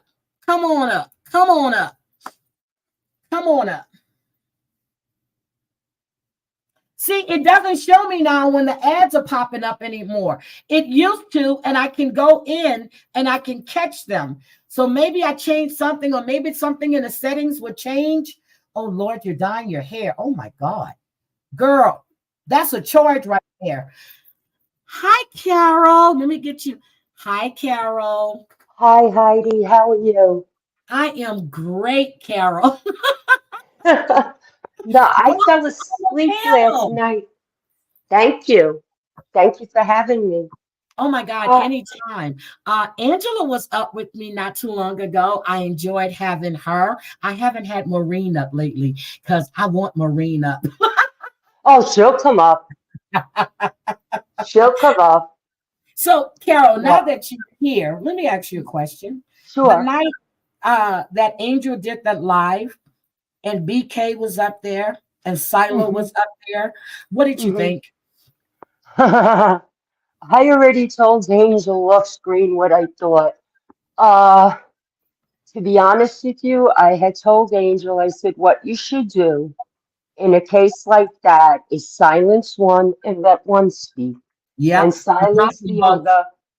But like she said, she had an instigator in there that kept unmuting, and that's not right. No, it's not. No, it's not. But it's to me, I know what she was trying to do. And you heard what I said on the panel uh, when I went up the next day. To me, it was like she was being made to choose between one or the other. Yeah, well, that's the same thing that they try to do with her with MRE. And you see, I heard the stuff last night when I went back to listen, when whoever came up with the AI or whatever it was with the voice changer. And, all you have to do is denounce him. What the hell is this? Is this, I mean, and Edwin said it best. This is YouTube. This is not a court of law. Yeah, It's but YouTube. you know what this is? And I've already said this, offline, and I'll say it online. All this is but her feelings. And you know what? Grow up. People have a channel. They can put on whoever the heck they want. Nobody should control anybody's panel. Thank you. And if you don't like what a content creator is doing, then don't Leave. watch. I leave. If there's somebody up, and I'll be honest, anybody's panel, whether it's angels, whether it's stand-up guy, whether it's people, I don't go to too many people's channels that put a lot of people on panel. If I don't like, well, Bambi's, if I don't like what's being said, I leave. And that, you just leave. And when Marla told whoever this person was that was pretending to be Marla, well, she said, she says, it sounds like you're listening to what other people are telling you instead of going and listening for yourself. And if you don't like what's being said, leave. Just leave. That's And what I do. And I don't like when they bring all of that shit to her channel, but that's her channel, and I'm her mod. I'm going to mod fairly. There are people in that chat that I do not like. Do you think I'm not going to sit there and block people? But that night, people were being blocked, and that's when I kept asking Angel, do you want people blocked from this? She goes, no. But if you don't like people were being blocked. That's because she has, well, I talked to her and I told her, you have some people that are sensitive, and just because they don't like other people or because something's being said about them that they don't agree with, they automatically block, and that's wrong. No, you can't do that. You cannot do that. Now when someone said something last night about Lee, I removed the comment. I didn't block them because it was disgusting. They were talking about Lee and his brother. It was derogatory. It was nasty. Right. And I didn't know anything about Lee's brother until, I knew that he had, committed didn't know the whatever until Angel was telling the story last night. But I didn't realize that until I went back in. But the comment that was in that chat about Lee's brother, was disgusting. And they said something but Lee's brother, I bet he was something about, and I said, oh my God, I just removed the comment. It was disgusting. Other than that, I'm not gonna block people because I don't like them.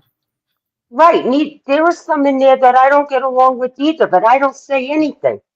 Nope. You know, I won't block them. I won't delete them. The only time I'll delete somebody is like what you said last night, if it's derogatory or hurtful, or they're mentioning, because she's made it very clear she doesn't want anybody else coming in there, because I saw you block, deleted, announcing anybody else when they're live, or coming in there with other content creators' names. Yep. Now I didn't know, and to be honest, when she blocked that other account, I read it. I said, "Oh, that one went right by me." I was like, "Oh shit!" I didn't see the name, and because it was a long ass name, so I really didn't pay attention. And then when I said, "Oh shit," okay, I'm gonna have to keep my eye on that. But when Angel blocked something, I was like, "Oh shit, there's a problem," because she doesn't block people. No, she doesn't. But for doesn't. her to do that, she caught it right away. Yeah, and that was quick because that went right by me. And I looked, I said, hidden by Angel Gotti, and I went back up. I said, oh shit, I didn't realize. But then again, I really wouldn't know that person's wife's name anyway, because I don't watch them. Right, so neither would I. So, but I wouldn't know, but now I know to watch out for it. So I'll be doing that. But it seems like every time she's having a good time, there's always some BS that comes up. Well, you know what that is? That's because that other, I refuse to mention his name, idiot, is doing, shows late at night about her and putting up a website. Thinks he's funny, that clown. And this is where all the trolls are coming from, because that saying, water seeks its own level. Look at the people he's hanging with. So, and she's made it clear she doesn't care. It's none of her business. She does not care.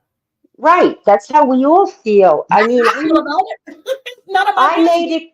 I made it clear on her panel. I turned around and said, whatever he did before, that's not my judgment call. That's between him and God. Yep. The only thing I refuse to believe, and I said that, and I'll back him 100%. He is no freaking pedophile. Nope, he is not. Definitely not. That's wrong. And the person he is today may not be the same person he was those years ago. I don't know. Didn't know him back then. Don't care. Don't care. But the one thing I worry about, even when it comes to other people that they're calling pedos and all this stuff, you've got people out there that are crazy, that'll go do shit because of what somebody else has said. You know what I mean? Yes. And you have to be careful about what you're doing and how you're labeling people, especially when you have no proof, no evidence, and all of this BS. So that's the only thing that bothers me. So that shit just has to stop.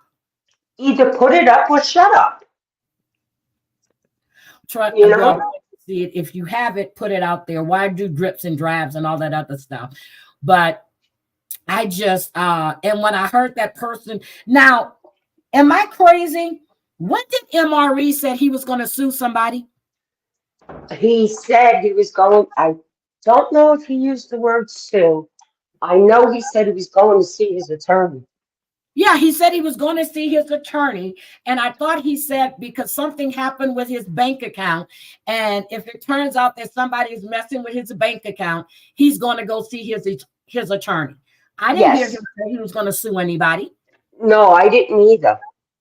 But and we keep telling him that he's got a case for slander, but he does, and he's not that way. Right. But I know Shook said that he was going to, but I never heard him say that. I said, well, maybe I missed the live stream, but I never heard him say that. No, I didn't either. I just know it was over the bank account, like you're saying. That's the only thing I heard him say. And I was like, oh my God, who would be and that's what he said. He said he was going to go to his bank. And if it turns out that somebody was messing with his bank information because they had his social, he was going to go see an attorney. That's what he said. I never heard him say he was going to sue anybody. Hi, James Gibby. Never heard that. See, that's what I'm saying. People are, people are taking people's words and flipping them around and misconstruing things. And that's when and I'm not going to repeat something that I didn't hear myself. Point blank, period. That's right. But you know what else too, Heidi? It's not only the content creators that are going around switching things. A lot of people pay attention to what's being said in the chat, and half the time, you and I both know, part of it may be true, but then there's a whole bunch added on. You can't pay attention to what people say all the time. Yep, and that happens a lot in a couple of chats I go into. You have people that are coming into the chat, repeating stuff or putting their twist on stuff that was said and making it seem like it's more than what it was. And that happens a lot. And when that happens, I'm like, okay, who cares? Who cares? Don't bring that shit in here. If it wasn't in here, don't bring it in here. That's right. But, that's just stirring up the pot, going from one stream to the other and just dropping false information or what you perceive or what you think you heard. But like Mandy just said, MRE said he's going to go to his lawyer. They have been going in his chat with his social and his account was messed up. But he was going to go to the bank first. That's exactly what I heard him say. I didn't hear him say he was suing anybody. It was all about his bank account and his social security number. That's what I heard. I heard the same thing. Missed the stream. So I thought I missed something. I never heard him say that he was going to sue anybody. Never, ever. Those are the other ones. I was laughing the other night because I was in the bushes on somebody's channel. And I hear them before they go off. And if you feel like donating, please donate to my funds so that I have the legal funds. Get the heck out of here. Legal funds for what? I guess in case he gets sued for slander. Okay, guys, can you donate to my legal fund just in case I get sued for slander and defamation? Please, and don't forget, I need my gilded bird cage and my lovebirds and my coupling. Okay, all right. What? Yeah, I cracked up so hard. Not your check. And then wanted people to support to his funds to help him continuing to get paperwork. You know what? Go see a head shrinker. Oh, I think I know who you're talking about. Is that the person's name that Angel doesn't want in her channel no more? The litter box. Okay, I get it. I know who it is now. See, I'm catching on because I'm paying attention a lot lately. I just realized that's who MRE calls Kitten. Am I right? Yes. Thank you. When you mentioned the litter box, I said, got it. Okay. Because all of these little names and stuff, I'm like, who the hell is he talking about? But okay, I know now. So you want to keep getting paperwork, but you're scared that you're going to be sued. So you want people to donate to a legal fund. Got you. Yep.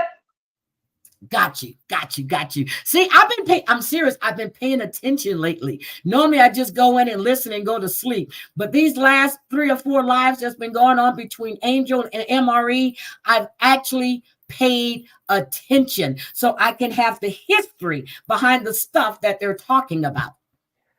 The only reason I even snuck in the bushes on that was because it came across my home screen that he had his thumbnail in the whole page that Angel was a rat. And I was like, oh no, I'm going to go listen to this one because he's not going to get away with this. See, he's never come across my page. I guess because I've never went to his channel and I've never, those people don't come across. They're not even in my feed. I don't even it's not even a suggestion for me. Mm-hmm. I guess if you've gone in there before, maybe that's why you get those suggestions, but I don't even get those because I've never been. Well, the funny part was I went there, like I said, in the bushes because I wanted to hear what was being said.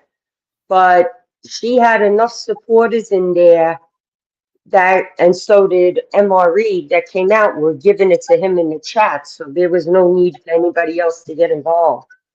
Okay, but don't we realize that's why they put their names in the thumbnail, because they know that people are going to come in, because that's how they're going to get viewers and subscribers, especially if they put it on subscribers mode only. In order for you to type, you have to become a member. I mean, Oh, I won't sub to that channel. I don't sub to any of those idiots. Okay. Because that's why they do it. And I just don't understand why they keep trying to drag her into stuff when she wants nothing to do with it. But then again, they put her name in titles because they know it's going to get to her. And then she's going to feel compelled to go there and defend herself when she has her own channel and she can do it there and not give them clicks and views. Not only that, they feel that by using her name, besides the clicks and views, they're going to get donations because they're creating all the drama. All they're doing is trying to ride off her freaking coattails. And what ticks me off is that the people that are doing this are the same people she helped. Well, from now on, Carol, no matter what I'm talking about, I'm going to put her name in my thumbnail along with her picture. No matter what. Carol, when you go live, make sure you add her name and her picture to the thumbnail too. Okay, let's do that. That's crazy. Yeah, but that's what they do. That's what they do. It's called riding on her coattails, and that's exactly what they're doing. But that doesn't look good for them, and especially, okay, I hear about all the attacks. I mean, I hear them on Angel's channel. I even talked to someone one day and they told me that my name was brought up on that other person's channel saying that I was a Nazi lover or supporter, whatever. I'm like, oh my God, really? I don't really give a shit what you have to say because I don't. You can throw my name around. I don't care. Heidi, I feel the same way. Listen, I had one of those so-called trolls. They didn't know that I was watching a replay of something another content creator posted, right? And all of a sudden I see in the comments, Carol, why doesn't your granddaughter have a father? Why doesn't your grandson have a father? What? And I'm like, yeah, I'm serious. And I turned around and said, hate to disappoint you. They both have fathers. But if you're smart, keep my grandchildren, my children, my husband's name out of your mouth. Because I will find out who you are and you will have a problem. Period. I heard that for your first stream, which you didn't stay on long that time, but you were going to discuss your brother. And I'm looking forward. Well, I shouldn't say that. Okay, I shouldn't say looking forward, but no, I'm I understand. interested in that story. I really, really am. Oh yeah, what I'm doing is I'm going through my files now because I saved the original article from the newspaper down in Florida where it happened. Yes. And how they identified him at the scene and exactly what happened. And what baffled me and my family was he got killed May 16th of 1995.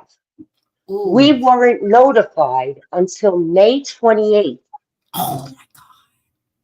12 days. Knew, right. You knew that night who he was. Oh my God. Okay? Oh and yeah, it's a whole horrid story, and I'll explain it on my channel. Yeah, And so then, are you sure that you're up to doing that? Yeah, because it's all these years later. The fact that, it also, I'm convinced, I don't care. I know my father was ill. I know he was bedridden because I was taking care of him at the time while my mother was working.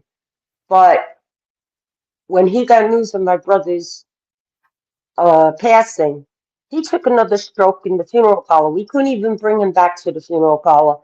He just never got out of bed, and he died 3 months to almost the date that my brother died, because my brother died May 16th. My father died August 21st of 95. Yeah, see, I think that's what took my grandmother down too. When her daughter died, my aunt had a rare form of cancer, and once she died in April. My grandmother was gone in September. Yeah. September 7th. And I remember when my uncle's wife died, you know, he had asked the funeral home and the church not to open the coffin because her brother was there and he had been really sick. Do you know they did it anyway? The brother had a stroke. They had to move the coffin out the way, get the ambulance to come in, get the brother out. And do you know they tried to open it again and my uncle lost his temper and he went off in that church? I believe it. These people just don't know. No, he had already said that he didn't want it, but I am actually interested in your story, and I heard you talk a little bit about it on the panel, and I said, oh my God, I said, I don't know if I would be strong enough to discuss that, but I guess you said it's all these years later. So yes, I think you might. Well, of course you're ready because you're going to do it. Oh, yeah. I mean, I'm still angry, don't get me wrong, and you'll understand once I give the full story why I was so angry.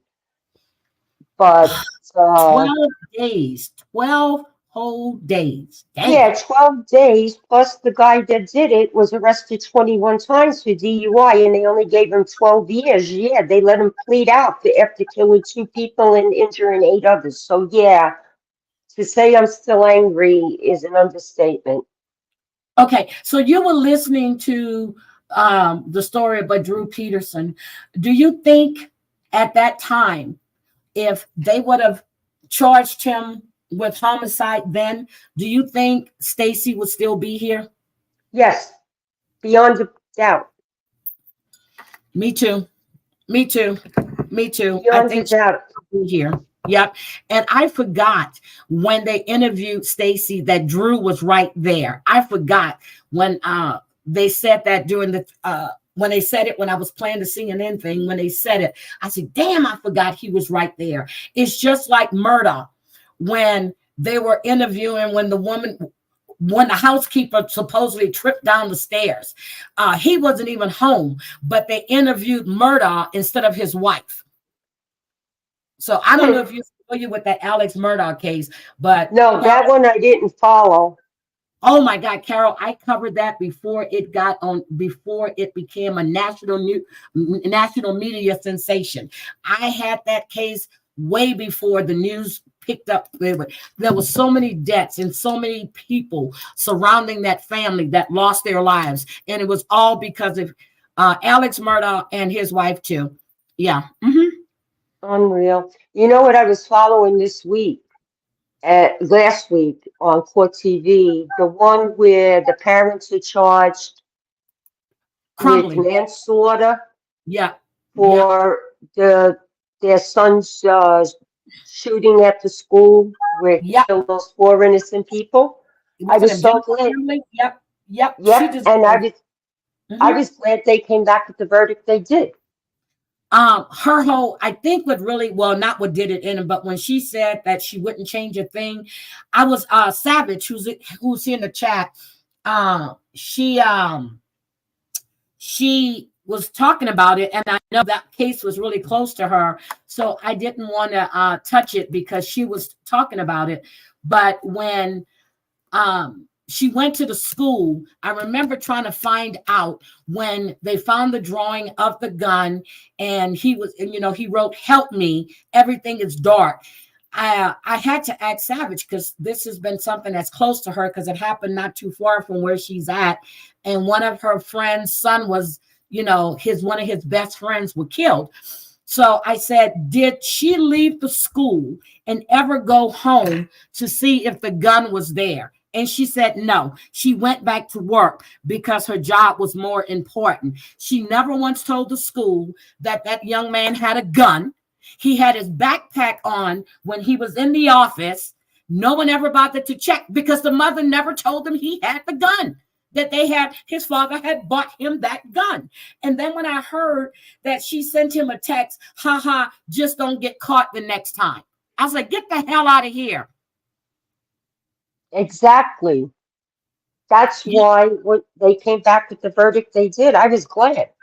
Yeah, I'm glad, but I can't wait for the father. But let me tell you, when my granddaughter, she was living in Vegas. At the time, she was 9. She didn't like her classmates in her class. She wrote a note. She did. She called it a hit list.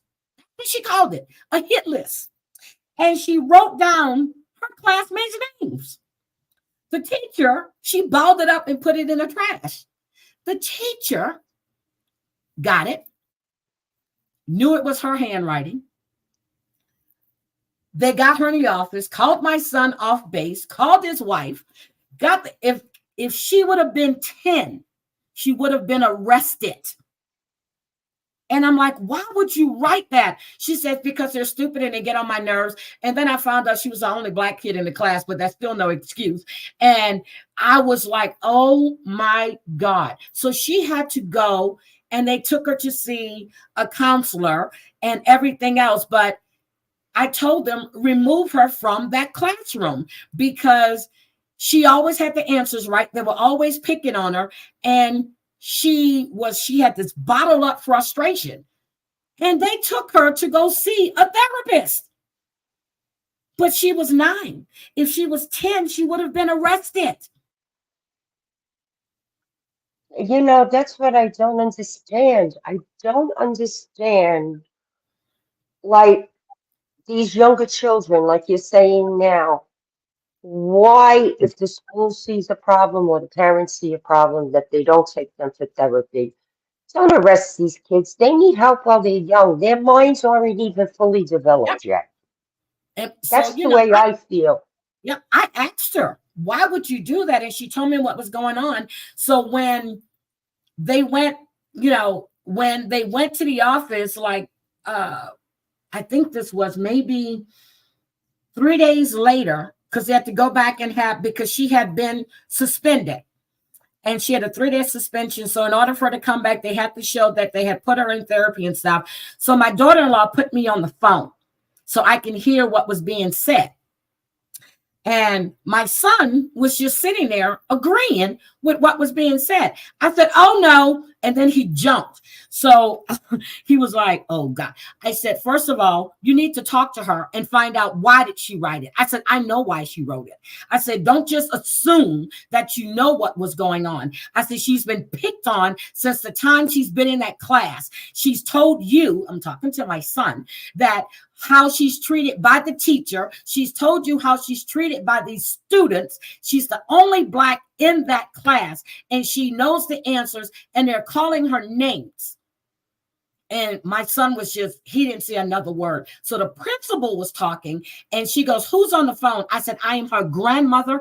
I said, I want her out of that class, and she needs to be removed immediately. They moved her from that class. They put her in another class, and she did the same thing. She excelled. No one was picking on her. No one was doing this. But when you're sitting there and ignoring what your child is saying, this is when shit happens. You have to listen and take action. She went to therapy when C-19 hit, and I can see they're not outside. They're not socializing. I put her and her brother in therapy virtually with the counselor in Houston. You don't do that. You listen to your kids. You don't ignore them. That's how shit happens. I did the same with my son. He was cutting up in class for no reason. He wasn't doing it at home. It was just at school. I put his ass in therapy so quick. When that doctor told me, he goes, you're wasting your money. You can keep coming, but there's nothing wrong with him. He just wants to do what he wants to do. I said, is that so?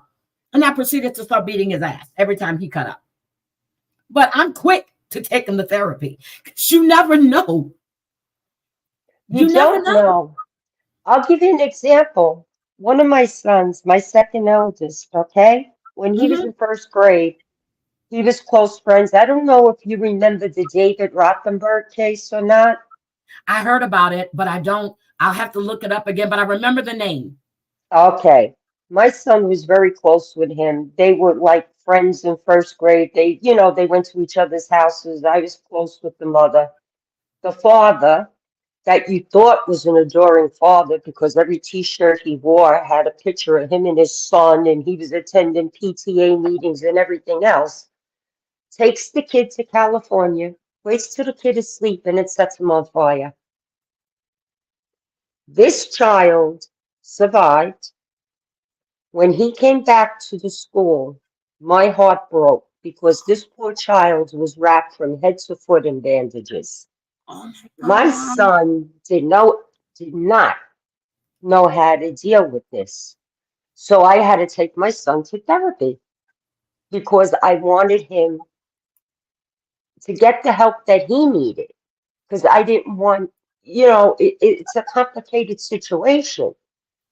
Yep. And And sometimes they're not comfortable speaking to the parent, and they need to speak to someone that's not close to the situation. right. And at the same time, I was leaving his father, Oh and my I God. didn't want him to feel, well, if I go with my dad, this is going to This is happen to going to me. happen to me. See, I Yeah. had the foresight to see what was going on. So therapy is important, for kids, for all situations. I mean, a lot of times teachers overlook it or parents overlook it for whatever reason. No, when you have situations coming up, I do not believe any child purposely lies. If a child is telling you something is happening to them, you listen. You listen to it. And that's what I was telling my son. That's why I got mad, because he's listening to what they're saying. And I had to remind him after he left that school that day. I said, if I would have listened to everything your teachers told me about you, if I didn't know you as my son, I would have believed everything that was being said. But I know my son. If you tell me he did this and I'm like, oh yeah, that sounds like him. But if you tell me he did something else and I know damn well my son would never do, you're not going to tell me anything about my child that I don't know.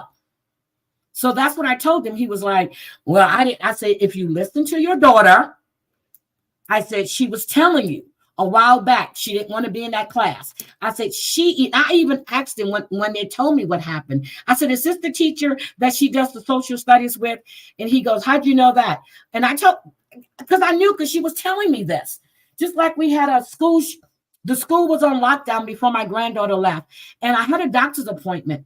And, I'm at the doctor's and I get the thing from the school telling me that the school's on lockdown. They're checking because of a threat that was made on social media. Well, I'm at the doctor's and I'm like, oh my God. So then I call her and I can hear it in her voice. And then I was like, oh my God, oh my God. So then a friend of mine called and she played the recording for me. I was waiting to get some x-rays done. I said, look, either you get them done now or I have to leave. I called the school. I said, I'm on my way to pick her up. I can hear it in her voice. She was uncomfortable. She said the doors to the classroom was locked, but I was like, she goes, she's good. I'm like, no, she's not good. So I went and I picked her up from school because I don't want her to be, any child to be anywhere they're not comfortable at. Just because you said the classroom door is locked doesn't mean somebody has a gun and not going to shoot their way in there. You That's need to. true. Yeah, so I just, and then she's not used to all of that. Well, she was here for a year, but she's been going to school overseas for the longest. They don't have that over there. And when she first got here, Carol, she wouldn't go into a crowd. We couldn't go anywhere. There was a whole lot of people because of all of these shootings they were having. And I'm Oh, I serious. believe it. Mm-hmm. Listen, I'm an adult and I won't go into New York City because of what's going on. I'm like, are you kidding me? Everywhere you turn around, you hear about these school shootings or slashings out of nowhere. The other day, some guy with a machete. I mean, come on. Yeah, The world's just crazy, Heidi. It's I turned know. And upside down. A couple of weeks back, I'm driving, and this woman she cut off some guy. The guy behind, she got in front of him. Then the guy started blowing. She started blowing. I'm right next to her. I'm like, oh my God, if this fool starts shooting. And I'm looking over at her, and she just busts out laughing. I'm like, this shit is not funny, because he could just start shooting, and you got kids in that car. No, I know what you're saying. I argue with my husband all the time because when he's on the road, if somebody cuts him off or does something, he starts yelling. And I told him, would you stop? You don't know if they're carrying a weapon or not. You want to get shot, you get shot. I don't want to get shot. You want to get shot? Look, I don't want to get shot. Look, because I know I've seen so many road rage incidents, and I was all on the news, especially in Texas and Louisiana. I'm like, my God, don't they learn anything? I was like, this is crazy. This is crazy. But they have a rule here. I was reading what they said about the phones. The phones, they don't take their phones at all here. They have to keep the phones on vibrate in the classroom. They don't take anybody's phones anymore. But I remember I even told them way before they started that rule, do not ever give up your phone at all. Just don't be on your phone. Don't be texting on your phone. None of that. The phone is there for you to call in case there's an emergency. That's right. Yep. So but I'm telling you, it's sad the way things are going right now. It's like, okay, you go in the grocery store. Right now, you go in the grocery store here. There's a cop at one entrance and there's a cop at another entrance because they had a homeless camp not too far away, and they were going in the store or they were waiting outside to rob people. I'm not used to going in the store. I mean, you go in the, way back when you used to go to Macy's or Dillard's or, and they got Neiman Marcus, there's, they got guards, but they have armed cops in the stores now. I mean, I don't know what to say. Listen, I was at one of the stores here. They have toothpaste locked up. I was like, this is ridiculous. That something as simple as toothpaste has to be locked up, and you got to call for somebody to come and open up the thing to get a tube of toothpaste. Oh my God. When I went to the pharmacy to get my prescriptions that first time, they have a leave, ibuprofen, all of that stuff locked up where it's not on the shelves up front anymore. They're back in the pharmacy behind the counter. I'm like, are you kidding me? Yeah, that's because you know what's happening. I've been keeping up with that. A lot of them go in and rob, and when security or something goes after them, their excuse is it's under $1,000. You can't touch me, and they walk out the door. Oh my God. Okay? This is what's going on. And then some of the stores like Walmart have a policy. If something's going on, none of the employees can get involved or they'll get fired. So they have security there, but security can't really touch these people. They have to wait till the local police come and arrest them. I mean, it's really crazy. I saw a woman get sick. She was taking a heart attack, fell down in Walmart. The employees couldn't even call for help. We had to call for help. Carol, let me tell you what's so funny. So I think this was like September. I went to Walmart and I go in and I get like a lot of my cleaning supplies and laundry detergent and stuff like that. And so I'm in there. So I done spent in Walmart that day. Probably I'm gonna be a little about $260, maybe a little less. So I go to the counter because I'm not scanning all this shit. So I go to the checkout, and now, they got the people, the Walmart greeters standing by the door. Now you can see I'm at this register because they don't look down a couple of times. Oh, I bought new pillows and stuff that day too, and some other stuff. And I think this was right when school opened too, like September. Yeah. So I go in and I buy all the school supplies and all this stuff. So I'm walking out and they asked me for my receipt.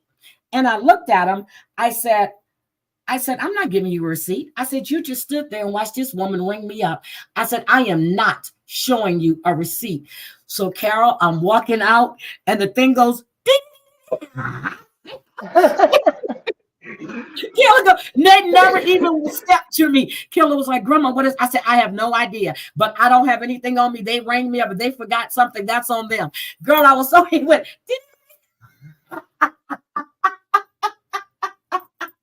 Unbelievable. Well, I'll give you a funnier one.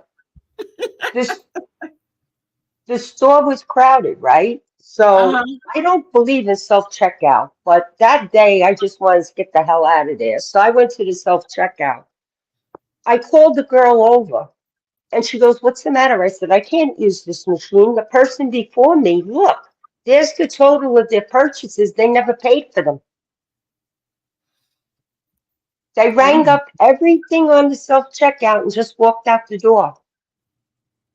But they got cameras on those things. Yeah, I cracked up. I says, I don't believe this. Did they go out to try to get them?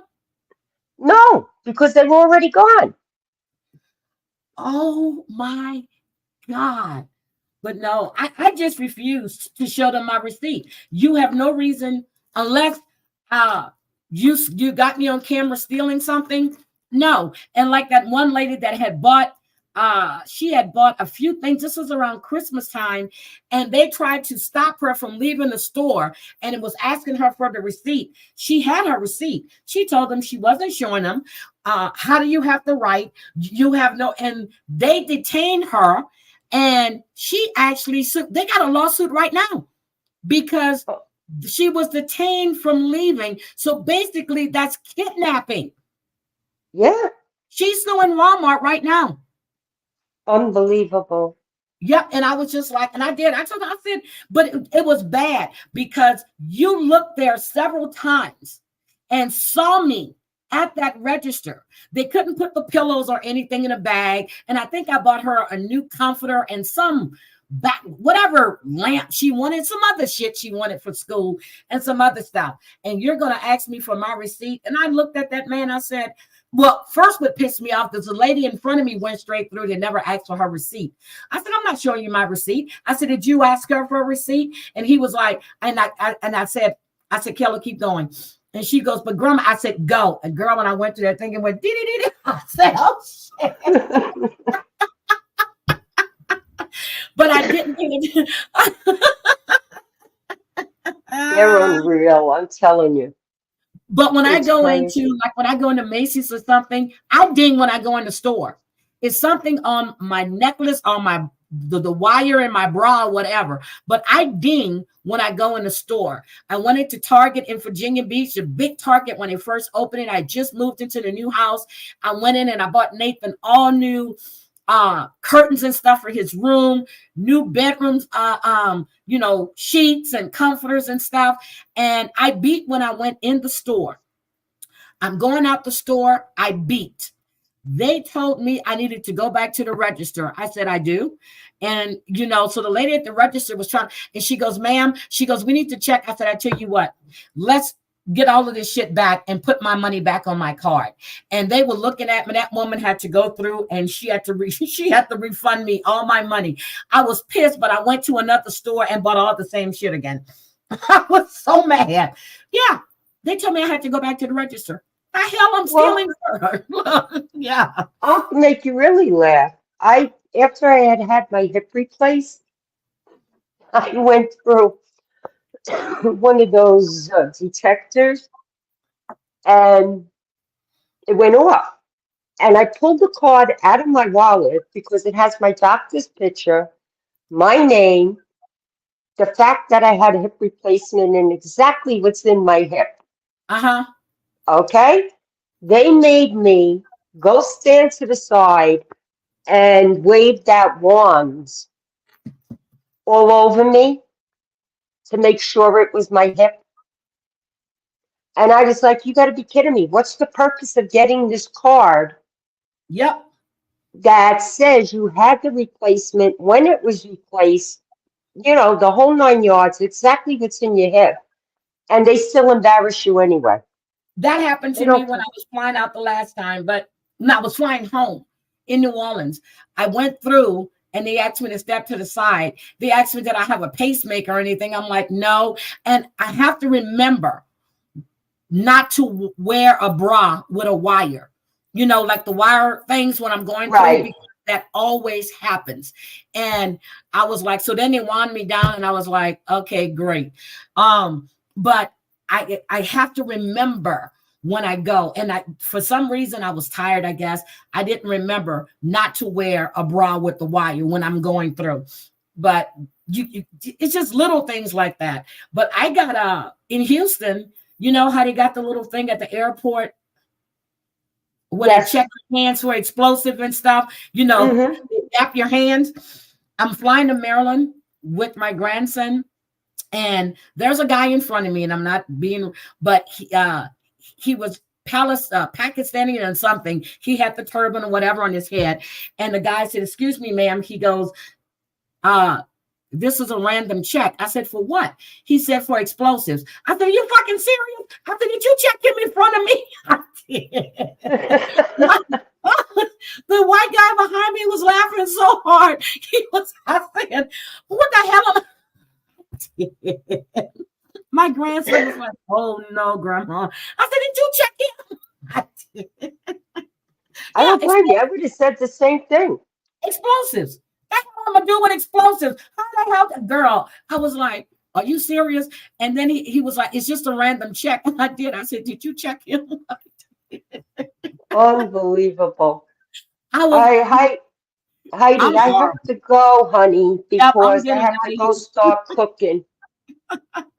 You're For gonna tonight. start cooking. I'm gonna take my butt in here and take my medicine because it's time for me to take the other one, and I'm gonna lay it down because I'm actually going in the office next week. I've been home now for 2 weeks.